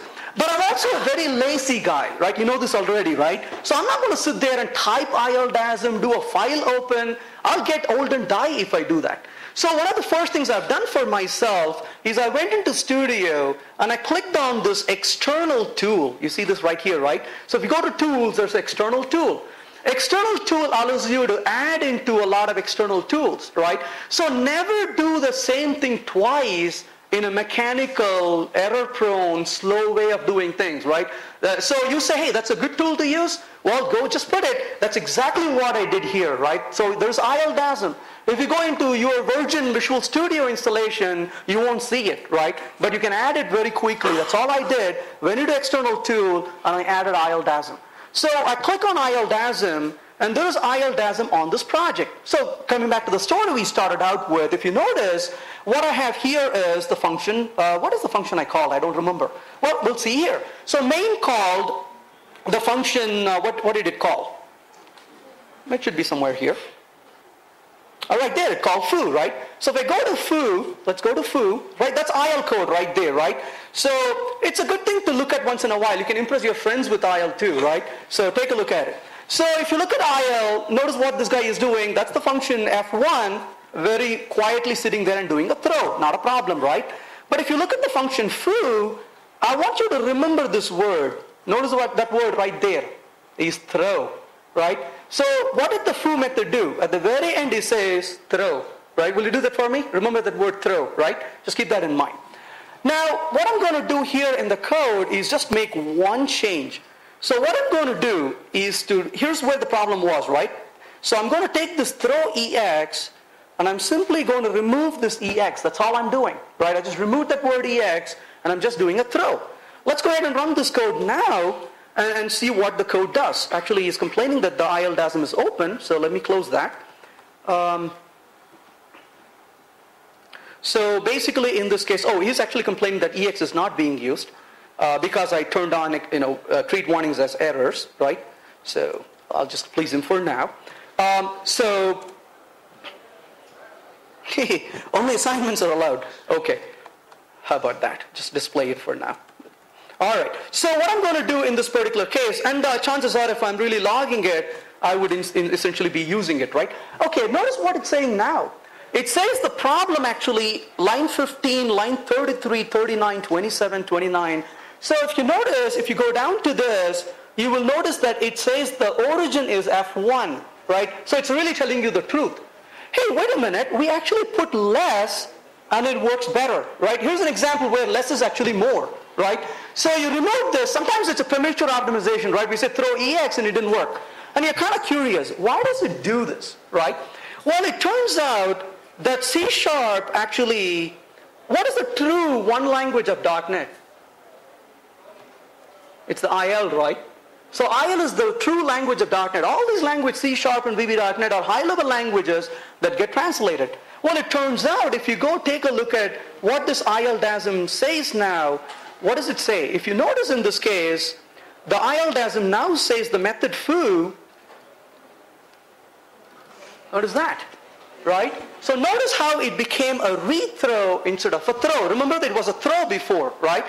So when you said throw EX, it compiled into a throw. But when you said throw without the EX, it actually compiled into a rethrow.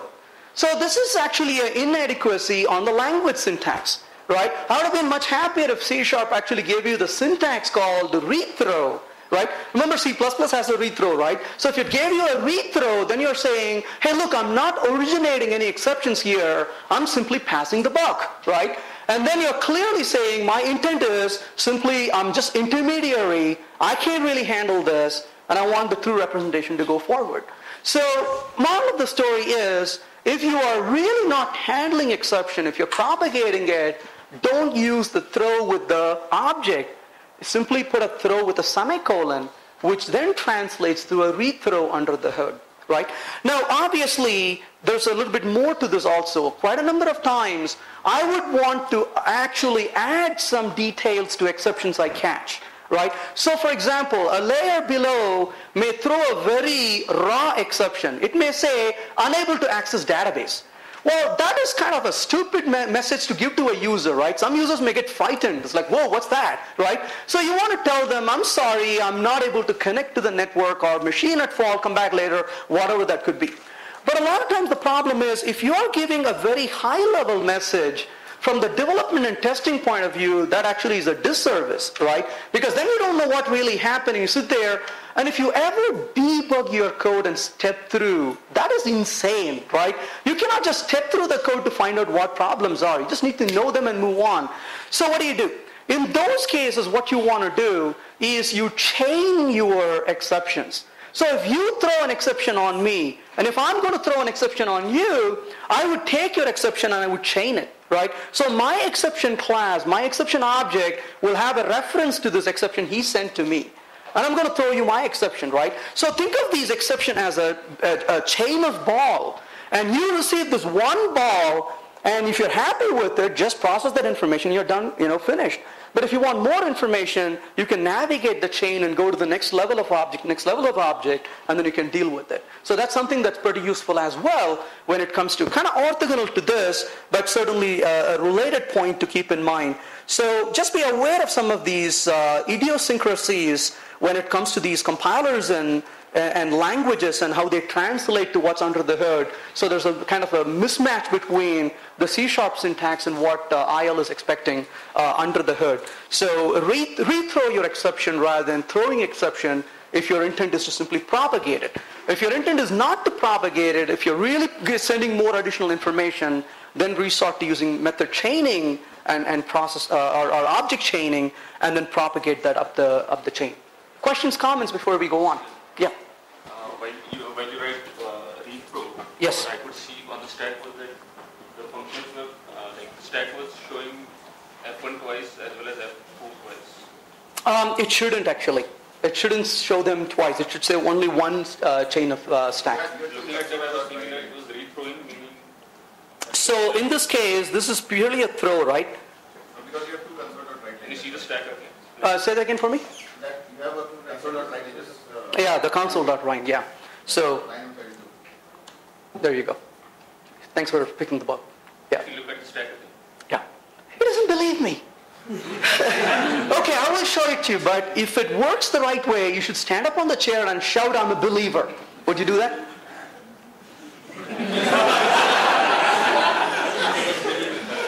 You witnessed it. He said you will, right? I'm just kidding with you. All right.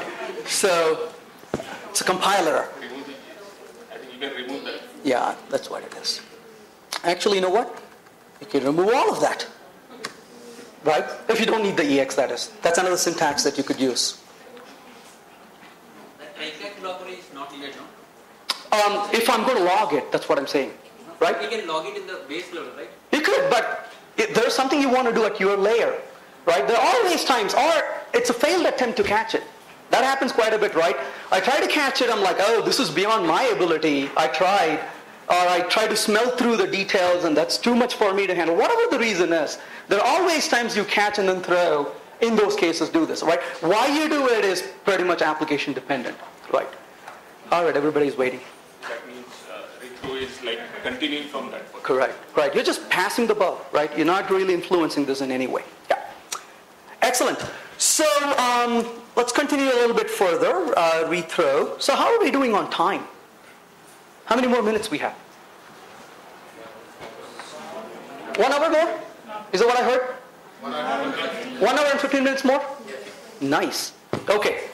All right. We're talking about language and API gotchas. So these are specific to your languages and application programming interfaces. Enums. I love enums. They are really nice. I like them a lot, right? But we also have to remember certain things about enums. Now, I came from a background where I was adamant that static languages are the way to do things. And I should have been much more smarter than I am, but somehow I thought about it. And the reason is because anytime I wrote code in dynamic language, it caused me real pain.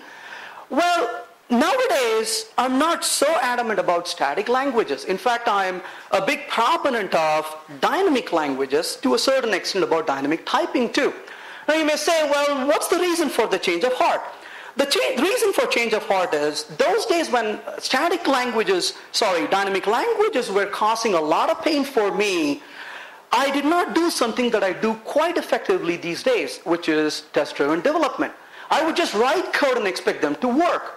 Well, it never did. Now I realize even in static languages, I quite a bit rely heavily on test-driven development.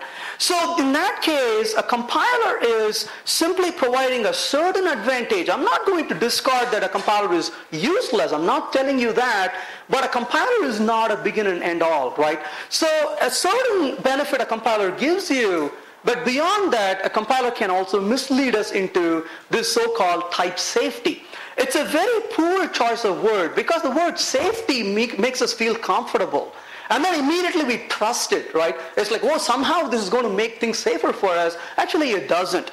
So when it comes to Enum, one of the things I like about Enum is its readability of code, right?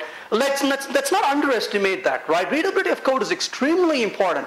If you cannot understand what the code is doing, we might as well go home, right? So code is more readable when you use enums. It also helps you quite a bit with IntelliSense, right? So when you're sitting there in Visual Studio, you hit the dot, and it's nice to get this list of words you can select from, rather than putting the stupid 1, 2, or 3 in its place. That's where the advantage stops, right? There are problems with enums also we need to be aware of. Let's take a look at an example. So I'm a huge fan of Starbucks coffee, right? So I want to go order coffee. How do I do that? So I have enum, and I'm going to say coffee size, right? Now Starbucks is also a great example of obfuscation, right? If you go ask for a cup of coffee, you don't ask for a small cup of coffee. You ask for a tall cup of coffee and you get a small one, right? That is a great way to obfuscate, right? You leave with a small cup but feeling that you got a large cup, right? Great marketing. Now, so I'm going to have a tall cup of coffee, which is really a small cup of coffee, right? So I'm going to say tall, and then you say grande, and then per day, and so on. So we got these different sizes. Now I want to order coffee. How do I do that? So I'm going to say order coffee, and I'm going to say coffee size, and I'm going to simply say dot, and how nice I could just simply select those little sizes, right? So I'm going to say tall and just call it like that, right? So that was quite convenient. Now I want to implement this order coffee method. So what am I going to do in the order coffee method? So simply I'm going to write the order coffee method. And within the order coffee, let's just make it extremely simple. I'm going to say output, ordering coffee, and let's just output the coffee that we just ordered. So coffee size. This is another great advantage of this, right? So execute the code, very nicely says ordering coffee tall, right? A real good code will actually tell you it's small, but that's a different story. So it really tells you that it's a tall cup of coffee rather than saying 1, 2, or 3. Now, this gives us a feeling that, hey, this is really nice because, enums are type safe, but it actually is not. So you could say order coffee. What if I say order coffee and I send a 5 to it like that, right? And I compile this code, and notice the compiler got really mad at me, right? It says, don't do that because 5 is not a number you could actually send to this code. So you could claim that, that was really type safe. But anybody who has written code with a type-safe, statically typed language also knows that developers have a way to prove their power, right? So what do you say? You can say, I'm going to cast you, right? So basically in this case, in fact, the tool was smart. It helped me do the wrong thing, right? It's like, I'll put that for you. You don't even have to type it. So right there is coffee size. I'm casting this 5 into coffee size, and I'm going to send this away, right? So now if I go ahead and compile this, look at the beautiful compiler. It says build succeeded. I'm good, right? So that was like happy. So now if I execute this code, what does it do? It says ordering coffee 5, right? The code says, I don't know what that is. but I'm going to just give you the number you gave me. But imagine this for just a minute. Suppose in your order coffee method, you take this coffee size and you go access some array or some other data structure which is limited by its size, right, obviously. And you didn't really care to check this type or the size of this. And one fine fateful day, you get this 5, and then you go to this code, and what do you get? An array index out of bounds exception, at least, right? If you're lucky, it'll crash on your machine. If you're not so lucky, it'll wait to crash when you do the important demo, right? So it doesn't give you the type safety, right? It's going to fail, right? It's Murphy's law. If something can go wrong, it will. The question is, how badly you're going to get hurt by it, right? So, what's the moral of the story? The moral of the story is you have to check if this is a valid input you are getting. How do I do that? Here is a wrong way to do it. I'll show you the wrong way. The wrong way to do this is you could say if, why am I saying it's the wrong way? Why am I showing it? Because a lot of times what do you do as a programmer, right? You get to this problem, you say, aha, there's got to be a way to solve the problem. What do? You open up MSDN and you start looking for methods. And then you see this method called isDefine, say, aha, right? I found the method that's going to solve the problem for me.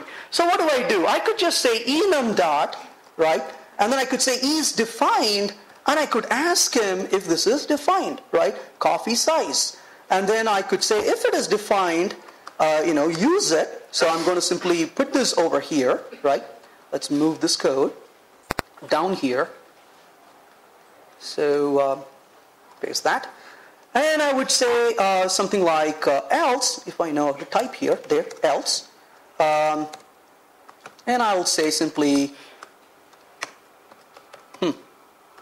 So let's go ahead and execute this code. What did I do? It doesn't take one argument. What does it take? It takes the enum, right? Because it's static. So coffee size, should it be? Yeah, type and then value, right?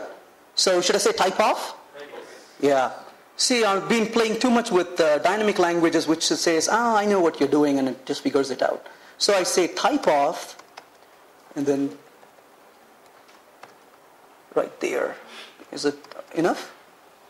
What you just saw, just me doing, there's a word for it. It's called ceremony, right? It knows what the right thing is. You know what the right thing is, but you got to do the stupid thing to just make the compiler happy, right? So why can't it just say, this coffee size, I will just send me coffee size, I'll take it, right? But you got to put a type off in front of it. C# is moving in the right direction, right? You heard about the var type yesterday, right? The var type basically says, I'll do type inference, right? Similarly, this can say, I'm looking for a type. You give me a class name, I'll infer it. You don't need to put a type off. Well, one day that'll happen. Okay, so let's go ahead and execute this code. And what does it say? Notice it said, for the next one, right? So why is this a wrong thing to do? Seems like it's working. Well, it's just part of it, but that's, bingo, right? What if you modify this? What if you remove enums? Then this is going to fail, right? So you need to be careful to go literally find out if it is not just defined, because that could change later on. You need to go back and verify if that's actually a right parameter that was sent to you. So verify that it is a valid value, not from the enum point of view, but from what you need point of view, right? You care about what you are talking to, not what it is sending to you, right? You go back to your data structure and say, hey, that's all I can handle. If this is not, so rather than asking if you are valid, you ask him are you what I'm expecting you to be, right? I will accept these 3 values. Anything out of it, I'm sorry, I won't handle it. Well, what happens if something is added? Well, you got to maybe change the code and do testing on it, right? So don't just expect it to work arbitrarily. Was there a question or comment over here? No. Yeah. Usually, when we pass enums functions in switch case mentioned. Yeah, you could do that, right? But certain times what we do is we realize, all these switch statements are doing almost the same, and then you collapse them, and then simply pass that, and that's the right thing to do, by the way, right? Certainly you don't want to have redundant code, but that's when it usually gets into trouble as well. Yeah. Cool. So let me get rid of this tool here. Okay. So we talked about Enum's type safety or the lack thereof. Let's talk about object initialization just for a minute. So what happens when you create objects? Let's take a look at an example, right? So let me write a little bit of a pseudocode for you. This is in a language agnostic pseudocode. So I'm going to say, a class is a class I have, right? So this is not in a in a particular syntax. Just look at this as a pseudocode, and I'm going to say base, and then I have derived inherits from base and has instance of a class. So that's the code I have right now. So what I'm going to do is this, right? So I'm going to say create instance of derived. So question to you is, what's the order in which the objects are going to be created? Base. So base is going to be created, a class is going to be created, and derived is going to be created. That's what you're saying, right? So base, a class, derived. Okay, well, we'll find out. So let's go back here to class, a class. And what I'm going to do within the class here is, let's write a constructor. So the constructor is simply going to say a class created, right? Very trivial. Let's just take that example. Then what I'm going to do is class base. I'm going to put a constructor again on this one. So the constructor here says base created, right? And the last thing I'll do here is class derived, which extends from base, as you would expect. And here I'm going to say O class object equals new O class. And constructor of derived says derived created. So one of the things I do when I learn a language, are even if I think I know a language, but I'm not sure one day, right? Immediately what I'll do is I'll sit there and write a little lousy code. And these days, normally I even write it as a test case. That way I can just leave it there and I can keep running it. So if the next version of the compiler changes, I can rerun and validate if my understanding and assumptions are still valid. So write a little lousy code if you're not very sure about it. Don't guess, right? So what I'm going to do here is to write a main method. And in the main method, what I'm going to do is to create an object of derived, new derived. That's good enough for now, right? So let's run this. And what does it say? Not quite what we heard you say, is it? Because I think you said base is created, a class is created, and derived is created. But that's not what we're seeing here, right? What's wrong? Hey, Venkat, you're wrong. You don't know how to write code. Go back and change it, right? So obviously the ordering is not like this. And so the guys who did not answer saying, yeah, that's why I didn't answer, right? And the guys who answered is like, but that's not what I thought. Why doesn't it work like that? Well, let's not answer this question. Leave it there for a minute. But those of you who answered, you are right. You were just not saying what language. So let's go to VB for a minute. Hey, this is fun, right? We can write some VB code too. Anybody who programs in VB here? All right, so it's for you. Okay. So let's say a class over here, just like before. And let's write a constructor. So console dot write line. So most of what I spoke about till now is language agnostic, right? You could have done the same thing in VB as much as in C#, holds the same thing, it's just in a different syntax. Here's where things do change between these languages. So constructed a class, let's just leave it like that. I'm keeping the names a little different. Then what I'm going to do here is class base, and in the base class I'm going to simply write the constructor. So I'm just going to copy and paste this if you'll allow me to do that. So right there is constructor base. There we go. And the last thing to do is class derived inherits from base, right? And here's the constructor for the derived. So let's say constructor derived. If you're just a little curious, if you don't put this colon, VB.NET becomes angry, right? So you can put this in a separate line, but I'm a guy who's adamant. I never do things as told. My mom always told me that. You never listen. So right there it's continuing, so I kind of put that. I just feel better doing that. Could be. I'm not a 24/7 VB programmer, but it is. You could do that too for other things. Yeah. Usually it's always until it doesn't work for something you're doing. Okay. So R of G equals new A class. Oh, there we go. Is that good enough? Do I need a parentheses?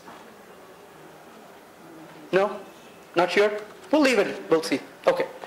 All right. So, is that all? Oh, I need to create an object, right? So, object equals as derived. Did I do it right? Did I make wrong? Good enough? You guys are picky. Okay. Are you happy? No. Still not? That's enough. Good enough. We'll run it. Okay. So execute that code. What happened? He's like, hey, I told you so.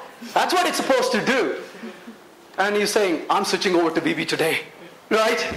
So VB is doing what you expect it to do, right? So what's going on here? So these two are languages on the same platform, right? But notice how what VB.NET does is different from what C# is doing. And if I heard you all say a few minutes ago, you all kind of said that what VB.NET is doing is what you expected, right? You didn't expect what C# was doing. So what's going on here, right? So VB.NET is doing what C++ and Java are doing. But C# kind of tried to be a little smart, a little different. Why did C# do this? Well, we'll kind of come across that a little bit later. Leave that question aside a little bit. Let's just agree that it's different. We'll kind of figure out why it's different when we look at another problem and another example later on. So is this a problem or not? Is this something I need to be concerned about or not? Or is it just a difference and I can go home? Why should I be concerned about it? Because you may be using variable values. Right. Exactly, right? One of the beauties of .NET is you can mix these languages, right? You're not forced to use one language. I could have a certain part of the code in VB, certain part of the code in C#, and I can happily mix them together. So I could inherit my C# class from VB.NET class. In fact, a lot of times you don't even know. You don't even care, right? If a library is given to you, you don't sit there and poke and say, hey, tell me what you wrote it in. I'm thankful you wrote it for me so I don't have to do it. I'm going to get my work done. But now when you have these difference in languages, what's going to happen if you have a VB.NET class as a base, C# class as a derived, and maybe yet another VB.NET class as a derived from that, right? When you have 3 levels of hierarchy, how is it going to behave? I don't know the answer for it, right? It's going to behave in a weird way. If it behaves the way that it doesn't cause problems for you, that's good. The day it hurts you, you say, ouch, and you know why it did it, right? So you can see that it has a very different sequence, as you can see here. This created the base completely. Then it went down to create the derived class, and it created the internals of the derived class, and then calls the constructor. And this is kind of common sense to us, coming from the C++ and Java background. That makes sense to us, right? But if you go back to the C# code for a second, and take a look at what it's doing. So let's go back and run this. So what did this guy do? This is doing a somersault, right? He says, hey, I'm special. I'm going to go create the member variables of the derived class. Then I'm going to go to the base class and create its members. Then I'm going to call its constructor. Then I'll take my time to come and call the constructor of the derived class. So he kind of does this, right? He starts at the bottom goes to the top and comes back down, right? He doesn't do a bottom up. He does kind of like a horseshoe kind of structure, right?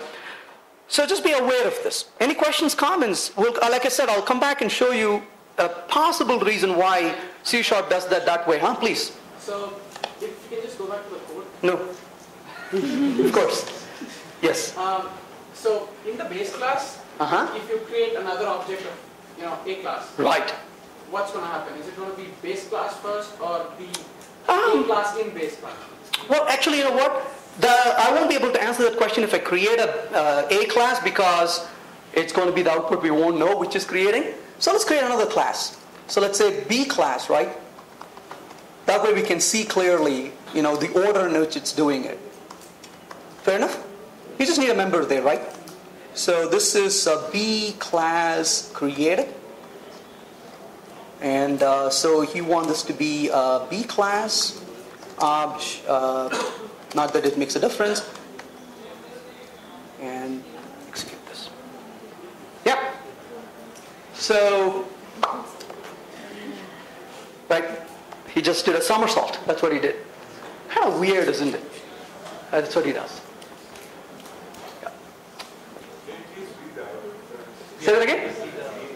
I'm sorry, I couldn't hear you. You can't say clearly. Can you move the window? Oh, certainly. I think I should be able to.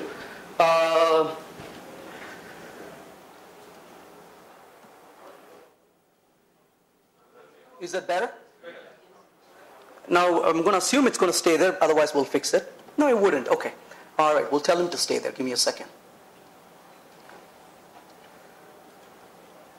There's got to be a property that says stay where you are.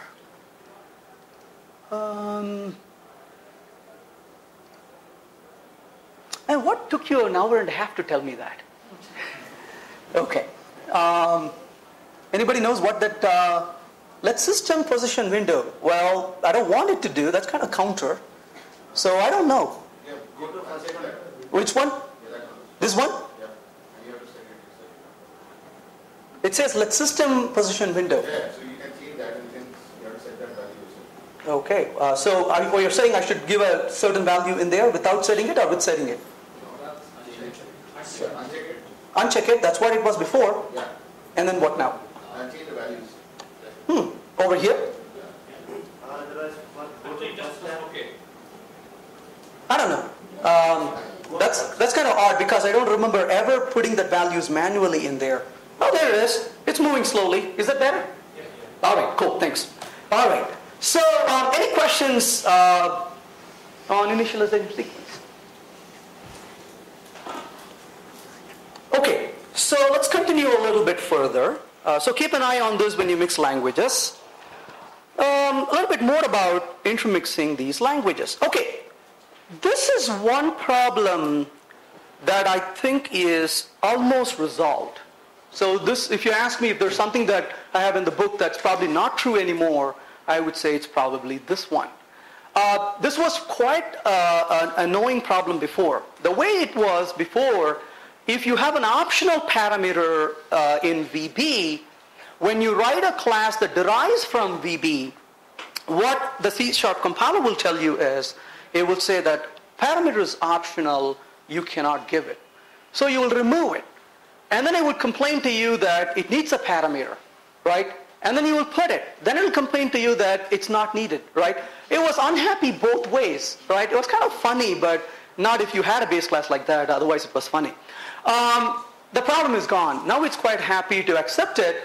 You do have to give the parameter in the C# code. Let me be careful when I say that.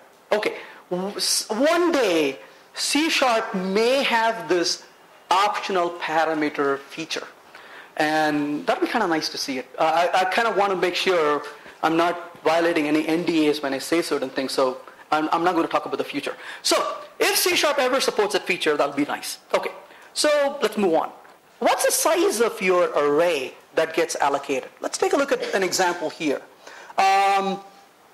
So, here's a quick example.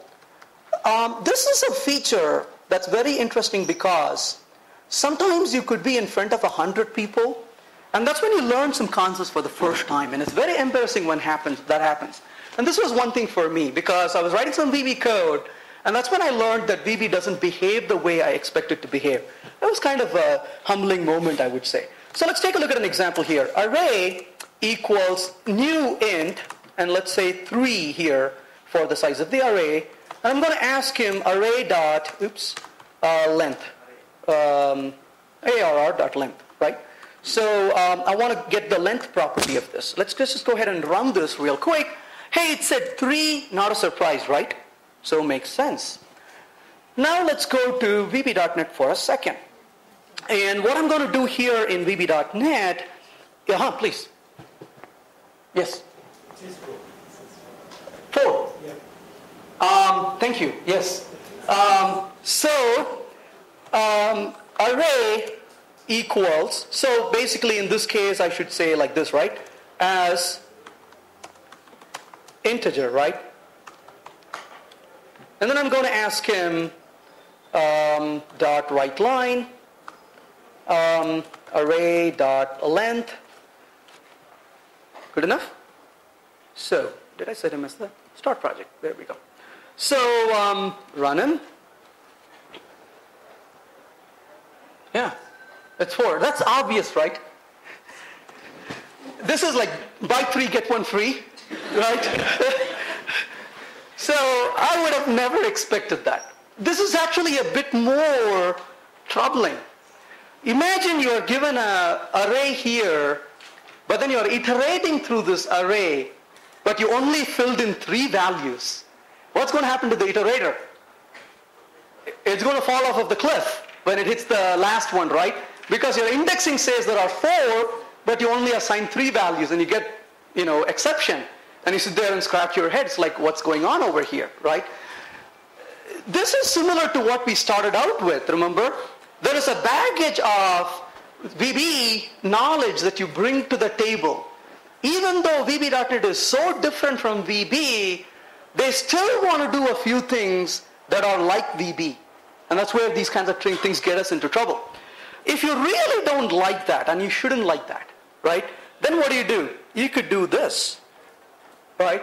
So you could say, actually, being influenced by other languages programming. So now you're saying array of size. I apologize for the stumbling block in front of you. So you're basically saying 0, 3, right? So now you're saying, I want this to be a size of 0 to 3. Maybe I can move this a little bit further. Hey, will you move? Huh, strange. So, there it is. Now he'll move. All right. So notice how we said 0 to 3. So you're giving the lower limit and the upper limit. But don't get creative. What if I say 2 to 7, right? So those are sinful thoughts to have. So the size is still 4, but you ask for the index values, so at least you know what range you asked for, so you could write something like that, right? And then say that's what I wanted. So you're giving the range of index. So be aware of the differences. This is especially important if you ever have to work in a team where people mix languages, right? So you may work with somebody who programs in VB, you're programming in C#, you got to look at their code, which is a healthy thing to do, right? I'm a fan of working with multiple languages, but you got to deal with some of these differences and nuances that you have to just be aware of. Any other questions or comments? Okay, I'm going to get into a topic which is quite exciting in my opinion. So we're going to look at some interesting stuff here. How are we doing on time? 1 more hour, beautiful. All right, so I'm going to show you a couple of interesting things. I want to create an object of a class. Let's say I have a class called resource. So resource is a very important class. It uses some expensive resources, let's say, right? So what I want to do here is I want to override, let's say, I want to implement the finalize method. So what do? Resource, right? Now you all probably know that this is not a destructor, right? It kind of looks like a destructor, but it's not a destructor. It's a finalize method in C#. In VB.NET, you actually write the finalize method the way it's supposed to be. So I'm going to say finalize finalize called.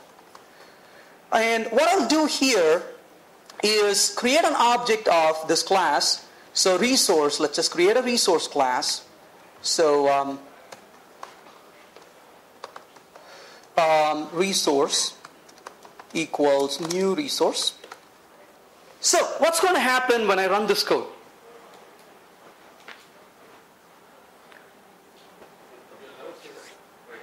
I will never see the message I wrote there, the finalize called. That's what he says. Yeah, because I didn't run this code at all. Okay. So let's go fix it. Now, what will I say? Okay. Actually, it did call it. What's going on? So it's scope-based, right? When the scope of the variable ends, at the end of main, it will call garbage collect on the entire program. Hang on. Not quite true. So what actually happened is the program got done. So being a good citizen, it does garbage collection, right? This is like when I was a student, I used to live in an apartment and I never vacuumed the place. When it got really dirty, you go to another apartment. That was great, right? But, they eventually clean up the place, right? Sometimes it's so bad they have to demolish it, but that's a different story, we won't go there. That's exactly what's happening here, right? Program is done, it quits, it garbage collects it. But let's talk about the scope. So to understand the scope issue, let's just call this in a method called foo, right? So let's go foo. And within foo, I'm going to create this. So let's go ahead and write this method foo right there. And I'm going to just move this to the foo method. You see why I'm doing this, right? Because then it clearly gives us a scoping. And then what I'll do here is output, back from foo. Let's run this. Yeah? So notice what happened, right? It printed back from foo, then it printed finalize called.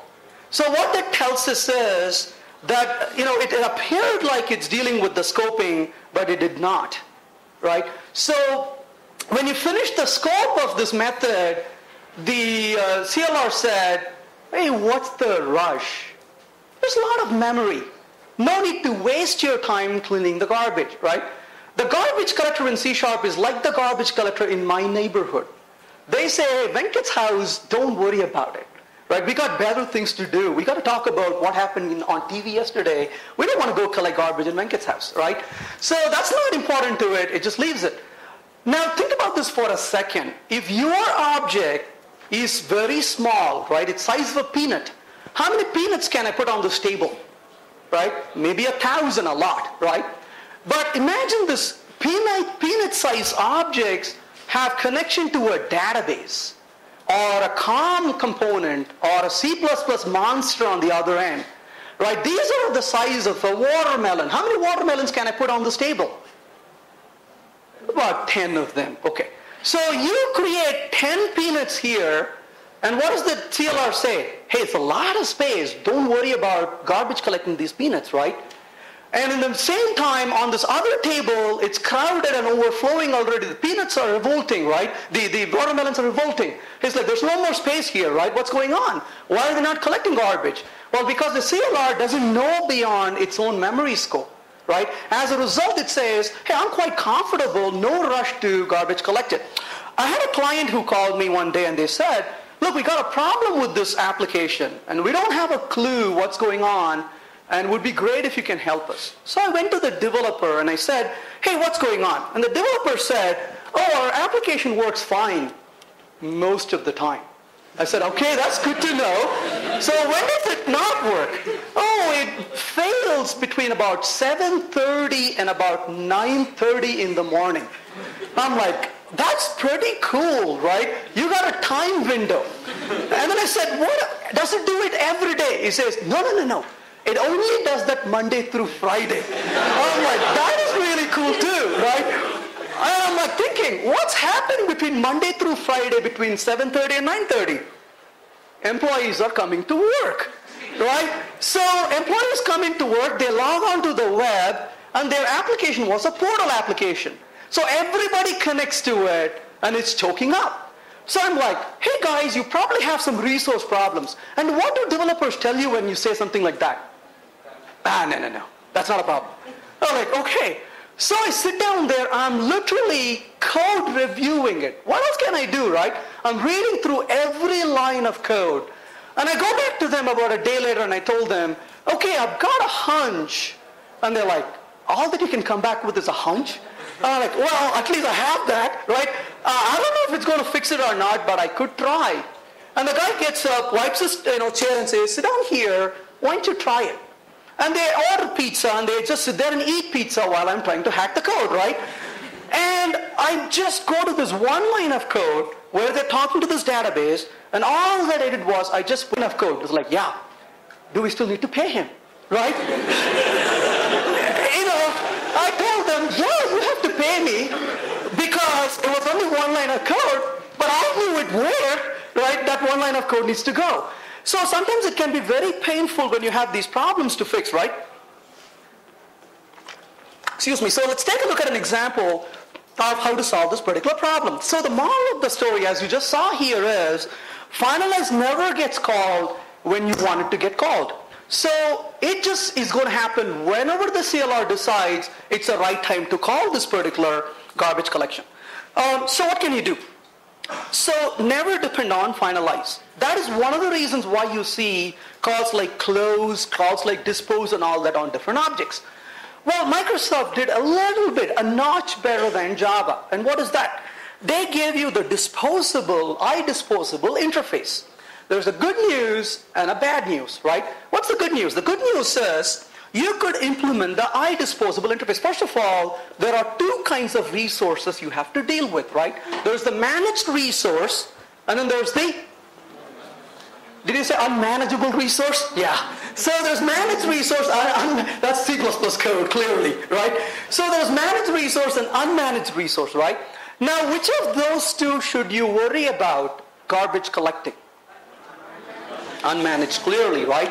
So within the finalize method, if you ever write it, within the finalize method, you should never touch managed resources. It's a crime to touch managed resources within finalize method, right? Unmanaged resource, you can clean them up. Within the dispose method, you got to worry about both, right? Because you may dispose an object, but the object is still, there's a valid reference on him, right? So you got to go clean him up. So I'm going to say iDisposable over here, and I'm going to implement iDisposable, so right there, excuse me. So once I implemented iDisposable, what do I want to do?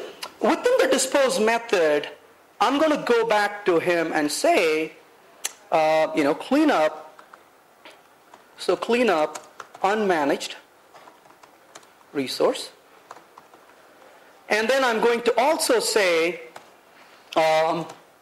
console.writeLine, just as a message, right?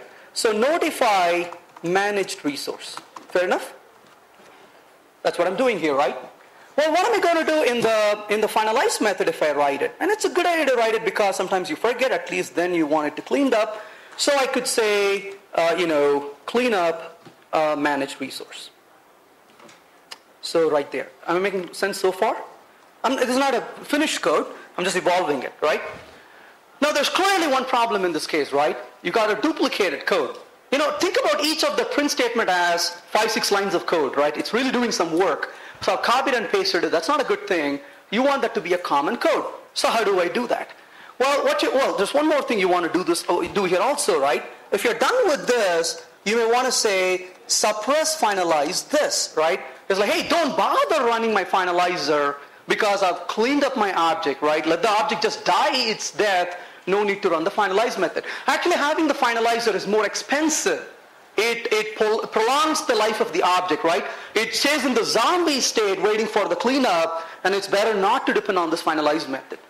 So what's the right answer? You're going to refactor this code. You're going to write the dispose with the Boolean flag, right? And then you're going to say, well, if you're being called, if you're in the dispose call, clean up the resource, release the managed objects. If you're a part of the finalize being called, don't worry about the managed resource, only clean up the unmanaged resource, right? So how do you write the code for it? If you would allow me to do, I'm going to just bypass that code for two reasons. One is you can pretty much get the code from Microsoft's website, right? Just Google for the dispose pattern. What is it called? Dispose pattern, I think it's called. Just Google for it, MSDN. You can copy and paste the code. So there's nothing I'm going to add to that by writing the code here. But I got something probably a bit more interesting to share here. So I was working on a project, and one of my clients, this programmer working for the client said, hey, I want a deterministic cleanup. Oh, I'm sorry, I'm jumping ahead of myself. So this is good news, right? Certainly this is good news. How does this dispose get called? So assume it's implemented correctly. How does it get called? So I come back to this code. Is it going to work? No, right? Because I got to call dispose on this. So I'm going to say resource.dispose, right? So I could call this method like this. Hey, look at that. It called the cleanup on managed resource. That worked. What's wrong with this code? What's wrong on line number 38 and 39?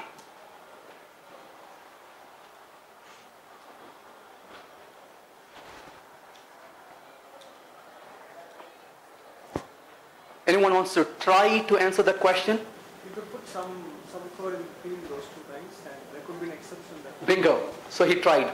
Okay. So there could be an exception between those two lines, right? And what happens is dispose will never get called. So never call dispose like this. So what should you do? You should use this within the finally block, right? So you say try and finally and call it in the finally block. That's a lot of work. That's why you have using, right? If you use ILDASM and look at using, it translates to a try finally. So what you will do in this case is you will simply say using. That's an ugly word, isn't it? Right? Using, and then you don't need to do this anymore, right? Let's just get rid of it. So remove that, and then whatever code you want, you put in here. So execute this code, and notice it cleaned up automatically. So moral of the story is you got to use using or try finally. That's a good thing to do, right? Now, is there a guarantee that the person using your class will use using? There's no guarantee, right? So now, what I wanted to say, I was working for this client, and one of my, the fellow I was programming with, he said, I want a deterministic way to clean up the object. And we were actually creating transactions, and we need to end the transaction in a very deterministic way. And he said, I want you to do this deterministically. I said, dude, do you know you're working with .NET? Nothing works deterministically. And he's like, well, but I want it. Well, you know, the customer is always right. He says he wants it, he gets it. So I'm sitting there and scratching my head, how do we do this? And I realized, actually, you could do this. And so that's why I don't care about this anymore as much. I'll show you a really cool way to do this. So what I'm going to do is not use using. And instead, I'm going to write this a little differently. So let's remove all of this so we don't have complication. I'm going to write a constructor. But notice how I'm going to write my constructor. I'm going to write my constructor for the resource, no disposable for me. So notice what I'm going to do here. I'm going to create a constructor where the constructor says something like, start transaction, right? But notice I'm making my constructor private. What happens if you make the constructor private? Yeah, nobody can create an object, right? So I'm forcing you to do certain things a certain way, right? Then what I'll do here is write a close method, right? Notice it's also private this time, or a dispose method if you want to call it. And here I'm going to say end transaction, right? So end transaction. And then I'm going to also clean up my resource, right? So clean up and all this good stuff. And within this, what I'll do is I will write my real methods. So public void sum method 1. And then I'll also write my sum method 2, right? So method 1. And then I'm also going to write one more method here. So let's go ahead and write this other method, sum method 2. All right, so far so good, right? So what I'm going to do here is to use this object. Remember, he wanted a deterministic cleanup. So this is where I'm going to take advantage of a nice feature in C# 2.0, which is anonymous delegates. Anonymous delegates are pretty darn cool because they give you an ability to do something very close to closures or lambda expressions without much effort. I'll show you how to do this. So notice what I'm going to do here. The code is also fairly elegant in my opinion. So I'm going to create a delegate. And the delegate I'm creating is called resource user, which takes a resource object as a parameter, right? So it's basically a delegate. That's all I wrote. Nothing really significant, right? Now notice what I'm doing here is I'm writing a public static void use method, which takes a resource user as a parameter. Am I making sense so far? Right? My static method is taking a delegate as a parameter. Now within this method, what I'll do is I'll say resource equals new resource. So I created an object of my resource. It doesn't have to be a var. I'm just being fancy. You could put a resource if you want to. Right? I'll follow the old convention, so you can even do this before. There we go. So now I'm going to say finally, right? And basically here I'm going to say resource.close and call my close method. See, I take all the onus is on me, right? I take all the responsibility here. But then what am I going to do? Resource user, and I'm going to send the resource to him, right? So what I'm doing is I created my resource, and I'm yielding control to the delegate and saying, hey, you go use the resource the way you want to use it. When you're done with it, I'm going to close your resource for you. This is called execute around method pattern. This is a pattern from the Smalltalk days, right? So here's the method you want to execute, but there are things you want to do around it. You want to sandwich this method with a pre-op and a post-op. But the pre-op and post-op is your responsibility, but you yield control right in between and say, hey, you now go do whatever you want to do. When you come back, I'll close it up properly, right? So now how do I use it? So this is all your code. But remember, your goal is to make it easy for somebody to use it, but also you don't want to give the excuse they forgot, right? You don't want to say, oh, they forgot to call using. They cannot forget now. Why? Because new resource will not work. So they're going to sit there and scratch the head. How do you make this work? There are two options, right? They'll find the use method and they will use it. Or they will use reflection. If they use reflection, find them and kill them, right? That's a bad programming practice, right? They're violating encapsulation to just get around it. Don't do that, right? So what do? So you say resource.use, and here's the real nice icing on the cake. So you basically say delegate, and the delegate takes a resource R as a parameter, and then you close it. And then within here you say r.SumMethod1, and you are calling that method. r.SumMethod2, and you are calling the method. Did I make it public? Public void SumMethod2. Hey, 2. There we go. Right? So I'm just calling that method right here, SumMethod2, and right there I'm calling those methods. Let's just make sure it's working before we talk about what it's doing. Notice what it did. It says starting transaction. Hey, I didn't call the start transaction. I just called SumMethod1 and SumMethod2, but it also ended the transaction automatically. So notice how I have channelized you to follow a certain pattern here, and the way that you are going to write code is by providing this. There's a very deterministic cleanup in this case. And a user of your class cannot deviate, right? They cannot give you excuse, I forgot, right? They have to use the use, and then within this, they can just call the method, and right there is anonymous delegate, right? It's a nice, elegant syntax. I really like this in terms of how you can get this implemented. A true closure will make it even more simpler, but I'm okay to live with this syntax, right? So this gives you a nice deterministic block of code to work with, please. I like what you have done. There's one concern in this, which is when you use anonymous delegates, Yeah. It creates types. So it creates a class. Sure. So it creates a type. Right. And these never gotten selected. So if you use it a lot, Right. you might end up with a lot of types in the system which are never gotten selected, and you might face many issues. But yeah, if you're using I think the way to fix it is to fix the .NET framework to do that. yeah, I know. Yeah. Yeah, but that's not your source code, right? So, It's then I don't have to worry about it. Then I don't have to worry about it, I said. no, but you have to worry because ultimately. No, I hear you. But that's the way to fix it, right? You want because this is extremely important feature, right? Closures are gaining so much popularity today, right? This is what dynamic languages are exploiting. So the right answer is for those problems to be fixed in the framework. Because we use things we should know what. Right, sure, yeah. But again, find out where the real problem is, right? And there are ways to. And even if that's the case, give it in real type. Syntax is going to be a little bit more, not so elegant, but you still have the advantage, right? You're forcing people to use a certain way in your code. So that is an example of how you can channelize a garbage collection process and have a deterministic execute around method pattern.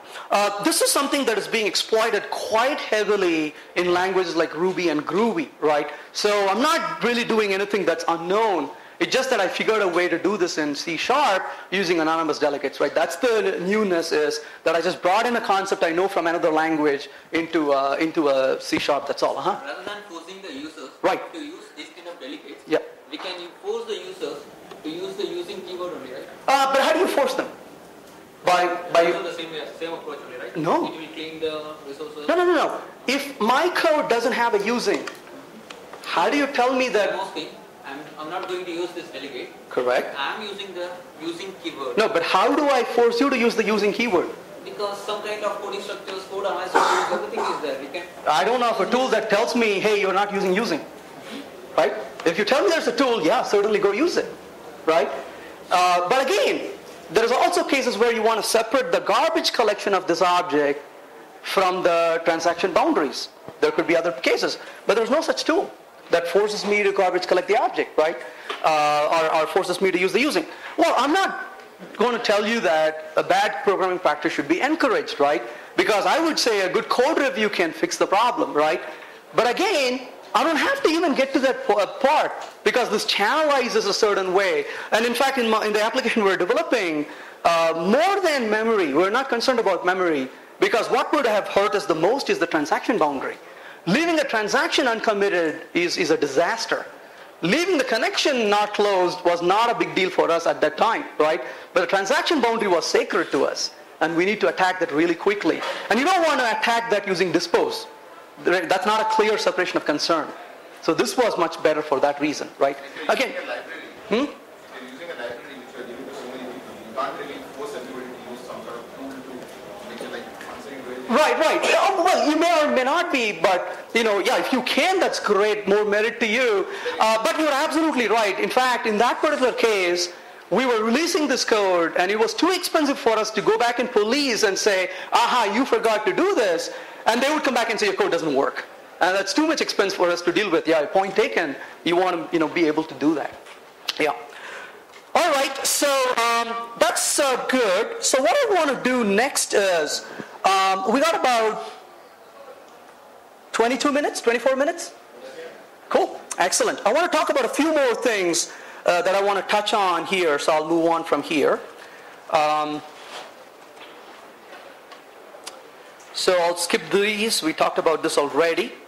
Real quick, polymorphism. This will answer the question I had earlier for you.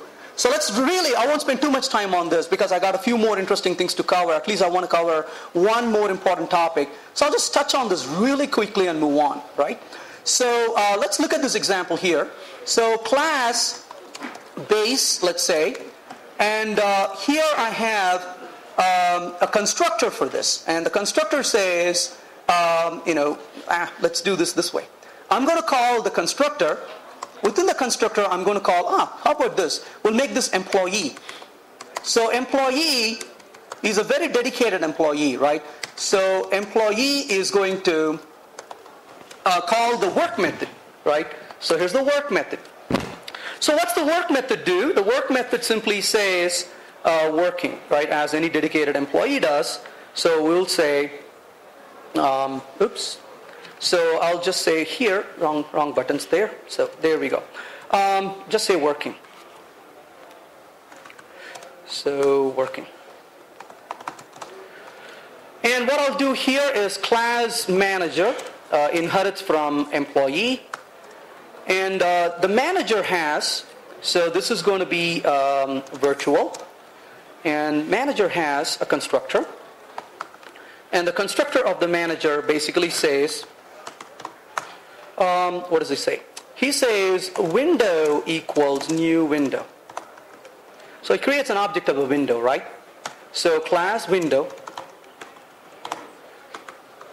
So right there. And I'm going to only create a little dummy function here. So void, let's say, open. That's good enough. No ops in it. That's enough for me. So then I'm going to create a window object here. So window. The last thing I'm going to do here is the work method. So override work method. And within the work method, what I'll do, this is going to be the void method. Overrides void. Okay. Did I make it a void method? Oh. Yeah, protected or public, one of the two. All right. So I'm going to put public.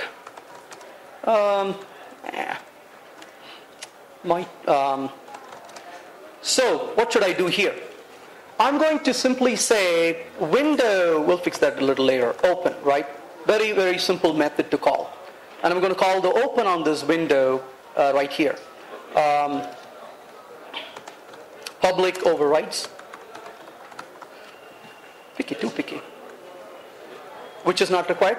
Yes. Override. Okay. All right. So now, what I want to do here is just open the window. That's all I'm doing, right? So what's going to happen in my code when I create a manager object? Let's go back and say new manager. So what do you think is going to happen now?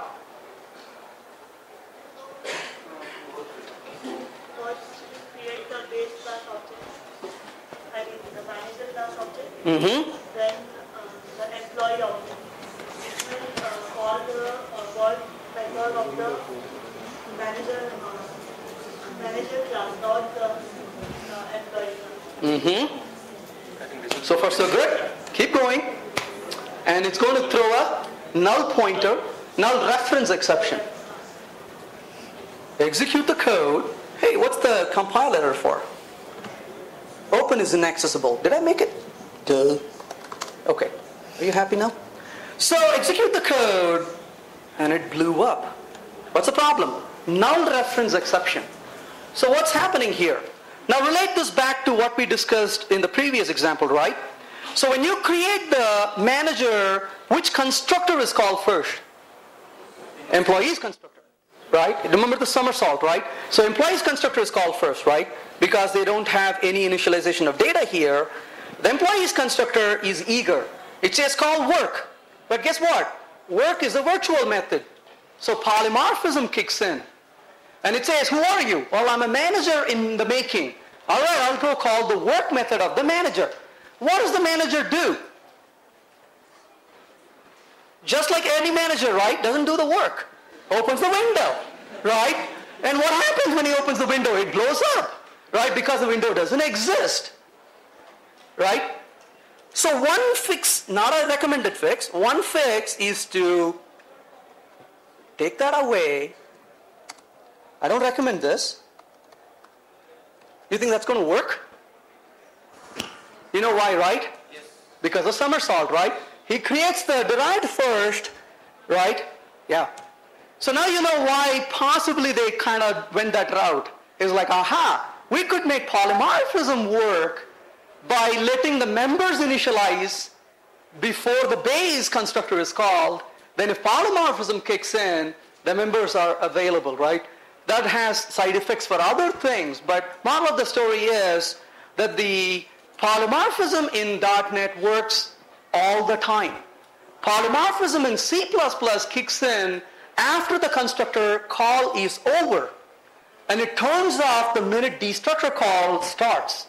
That's not the case in .NET, right? Even within constructor, polymorphism works.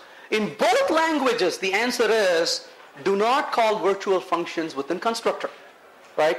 You only want to call non-virtual functions within your constructors. That's something you need to keep in mind. So let's move on. I want to get to a few more things in the next few minutes that we have. I want to spend a minute on concurrency issues, so I'll skip a few of these. So, COM interoperability, I think we had a little discussion earlier I'll just mention that you want to isolate it and deal with it. Dealing with COM is a pain. You got to deal with problems not only about things that you mentioned, error and exceptions, but also garbage collection, right? You got to remember to dispose the object, release COM object, but that opens up another can of worms, right? So take the time and learn about how to properly clean up these objects. I want to spend a little bit of time about multi-threading in the time we have on hand. So let's do that. Let's say I have a constructor. Let's create an example real quick. I'll probably need about 5 minutes for this example. So let's go through this. I want to create an object called creature. So class creature, and I want to know how many creatures I have. So let's say private static int count, and I want to say in the constructor, I'm going to say here count plus plus, right? I'm incrementing the count of the creature. I want to know how many creatures I have, public static int get count, and I'm simply going to return the count for you. So let's go ahead and try this. How do we use this code? So class program, let's write a little code to use this. So what am I going to do? Creature equals new creature. And then I'm going to say output creature.getCount. Very trivial example so far, right? Just to be sure things are working the way they're supposed to. So what's up with this? I'm asking him to, there we go. So 1. Now, the point I'm getting to here is, let's write a method which I'm going to call from here. So let's remove this from here for a second. I'm going to call a method.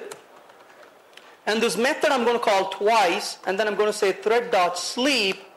Let's give it about 3 seconds delay. What's this foo method? Let's go write the foo method. And in the foo method, I'm going to create the creature. So let's say new creature.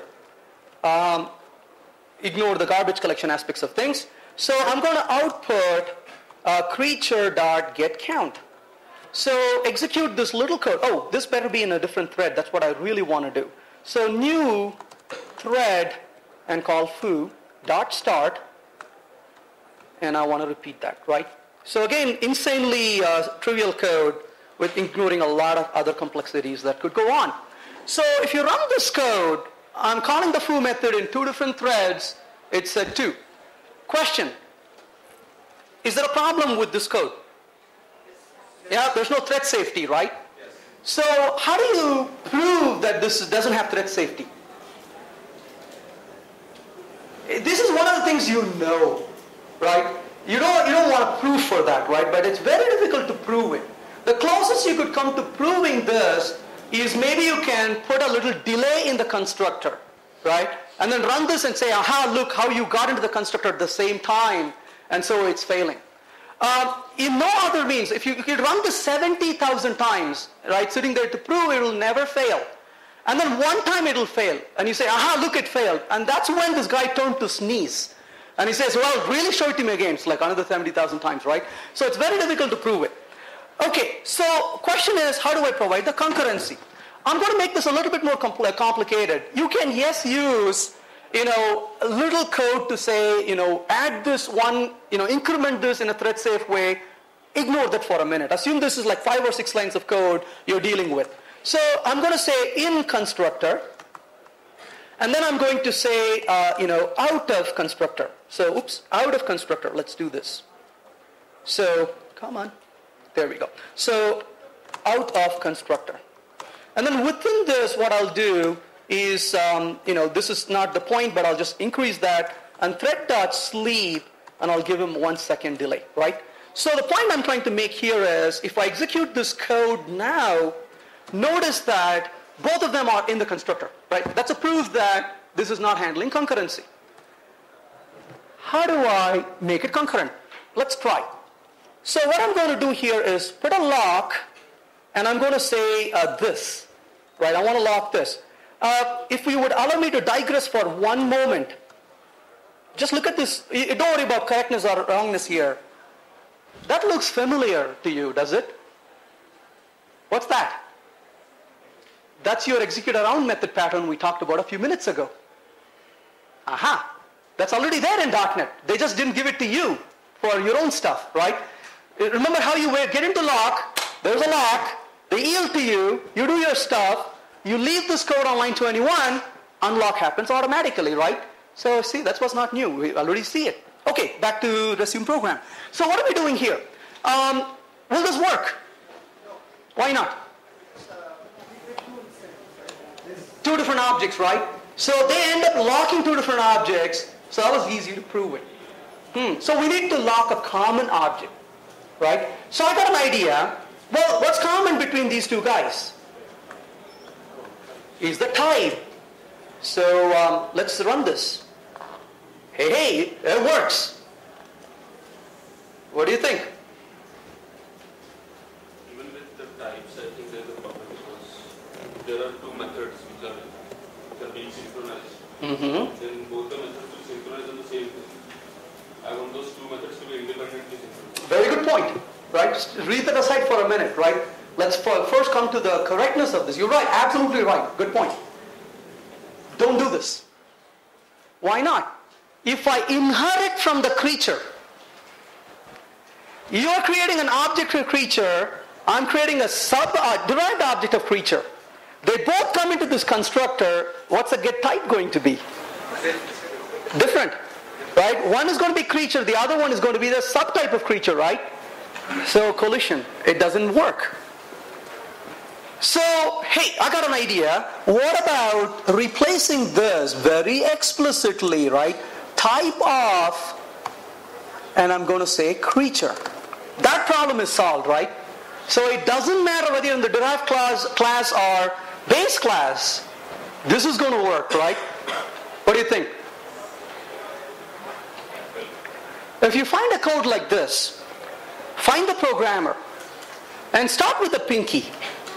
Right? Chop that one first. Right? He walks around the building with one finger, bleeding. You say, what happened? Well, I kind of synchronized on the publicly visible class. So it's the point you made, but it's a bit more aggressive than that, right? And the point is, there are two problems with this. One problem is the point he made, which is a very important point.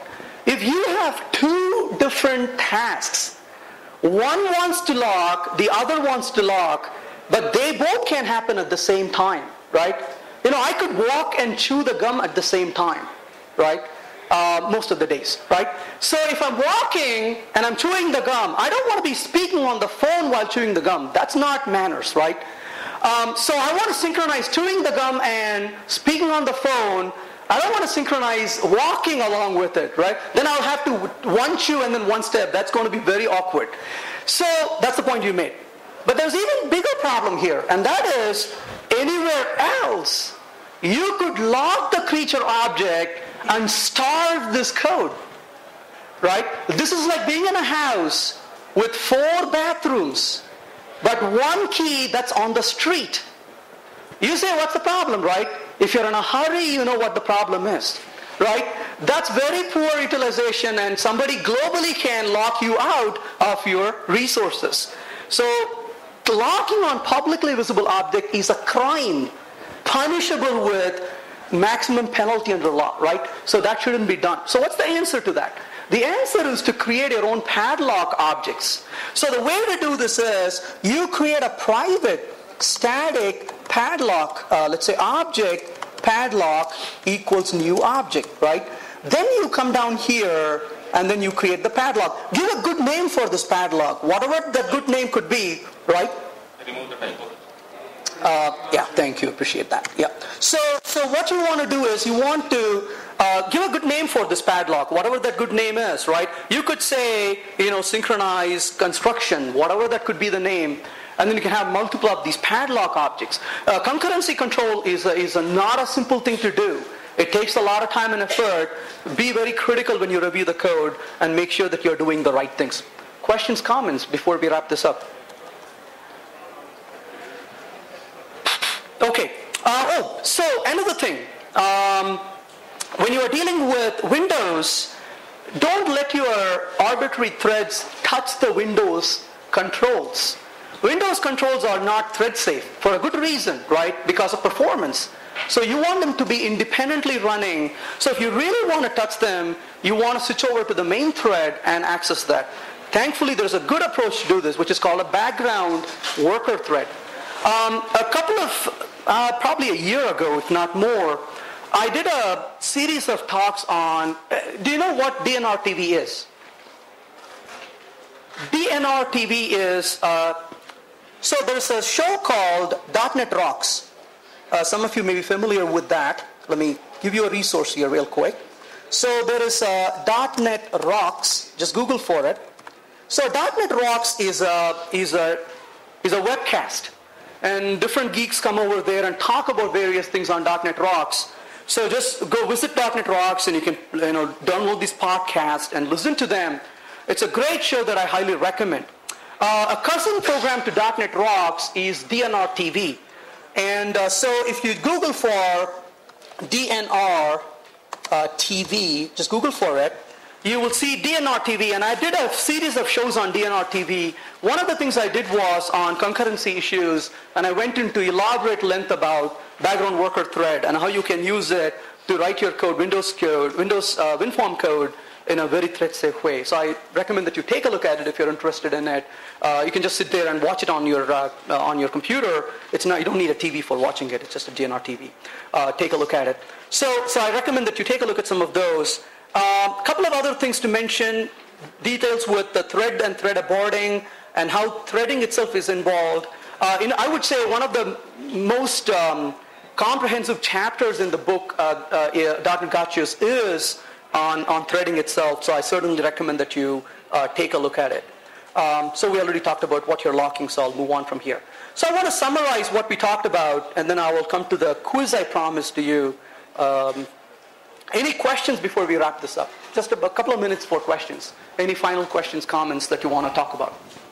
Anything on your mind?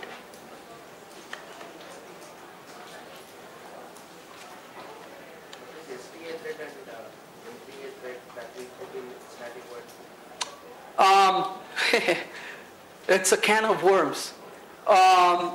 So .NET doesn't care so much about apartments, but ultimately under the hood you talk to quite a bit of COM. Apartments are, I really like apartments. I think they're really cool. But what happens is when you are in different apartments, you have to deal with marshalling. But there's also a bigger problem, and the problem is when you are crossing apartments, not only do you have to deal with marshalling, the call stack can be as deep as about 70 levels if you are in a wrong apartment. So it's good to be in the same apartment as much as you can. So leave all those stories aside. When you compile a VB.NET code, by default, the code gets compiled into STA, right? Because traditionally VB was used. Again, this is kind of insane, right? Because VB used to, VB.NET does this, even though VB.NET is not like VB, right? We talked about this quite a bit, along the way. So it puts it in the STA. C#, on the other hand, by default, puts you in MTA. So if you want it to go into STA, you got to mark that as STA. Life would be easy if that's the only answer, right?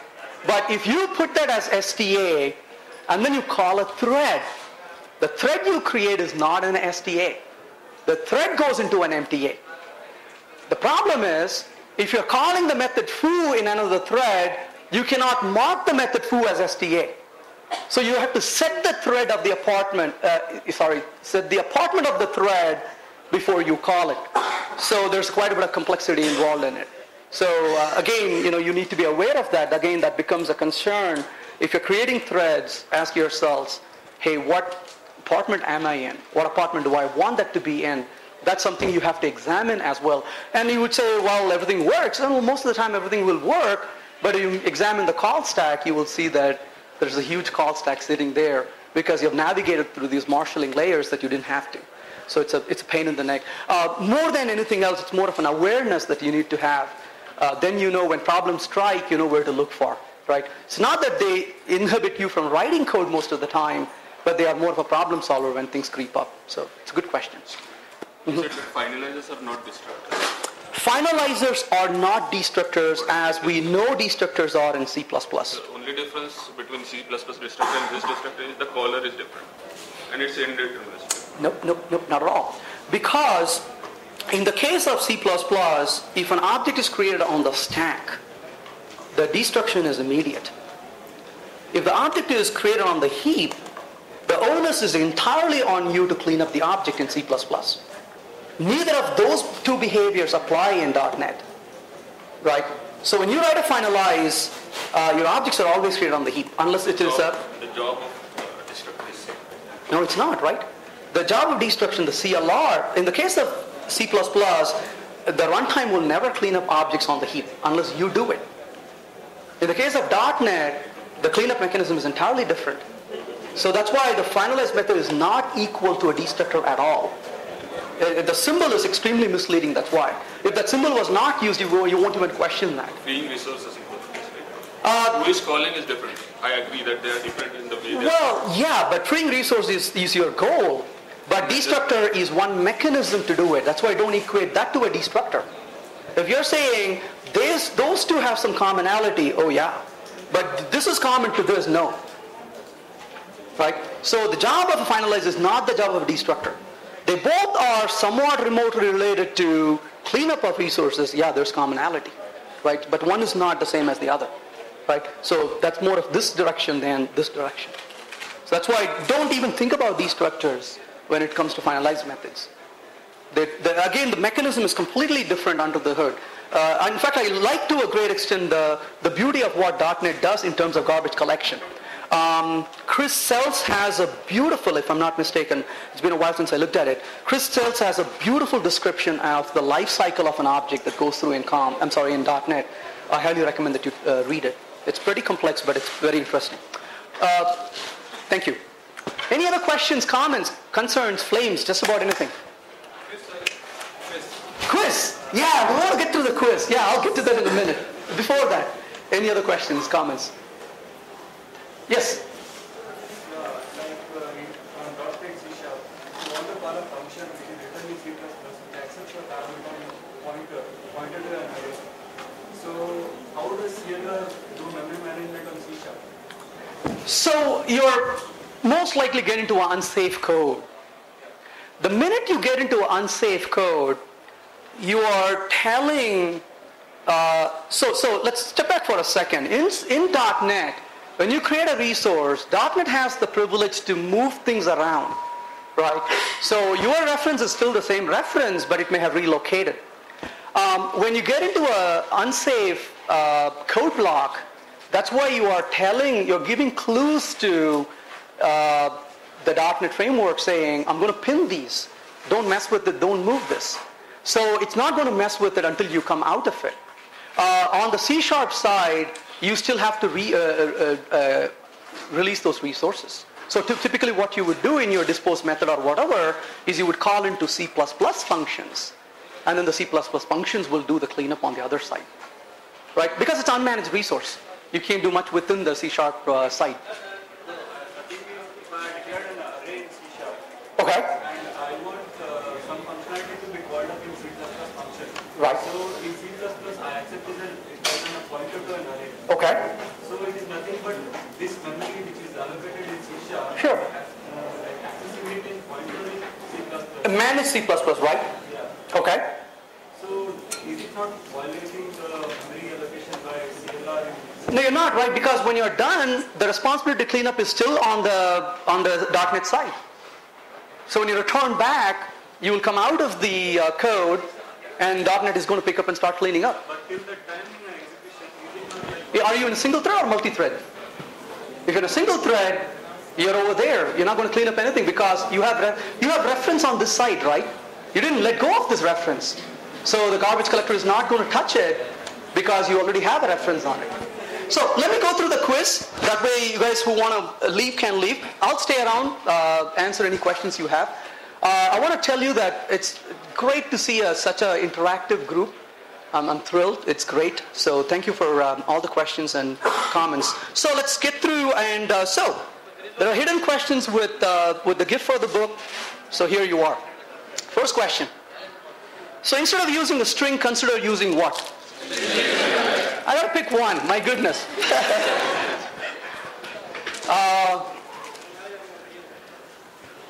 So what's your first step after you create a project? Raise one hand. I can't hear all of people. The person over here. What did you say, by the way? You got to give back the candy. Turn warnings to the... Okay, you can keep the candy. Yeah. All right. Treating warnings as errors. How do you properly propagate an exception you can't handle? I'll take your answer. What's your answer? Yeah, rethrow, which is actually the syntax is throw without exception. Oh! You want me to throw this? Yeah. All right. All right. What's your responsibility if you receive an enum? Make sure about the range. Hey, where's my candy? Right there. Make sure about the range, right? Ah, good catch. All right. What's the order of initialization of inherited objects? Somebody said here. Depends on the language. Okay, the lady over there was answering, so. Ah, look at that. Could you pass this to her?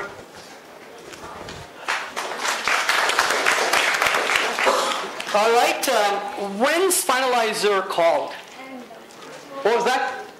As in when... At the very end of the program, you're saying? All right.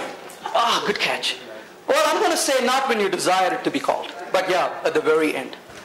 Within the finalize method, you should not touch what? Manage resources. Okay. So when C#, what C# concept can you use to deterministically clean up? The lady over there said that. Or is it you who answered it? You? Okay, there we go. Yeah, there was another book. All right. I lied to you about having two. Here's another one for you. And the last question, I think, if you use a language-specific feature, your code is not CLS compliant. Thank you. Yeah, oh, there's one more. If you declare a same virtual method in your base and derived class, what happens? As virtual. Well, no, actually, it'll actually hide your method. We quite didn't have time to get to it. Okay, so to conclude, it's not only important to know how to use a framework or a language. You got to know the idiosyncrasies. You know what to avoid. We talked about a number of features and pitfalls. The bottom line is know your .NET, right? So thank you for your time. Appreciate it. I'll hang around if you have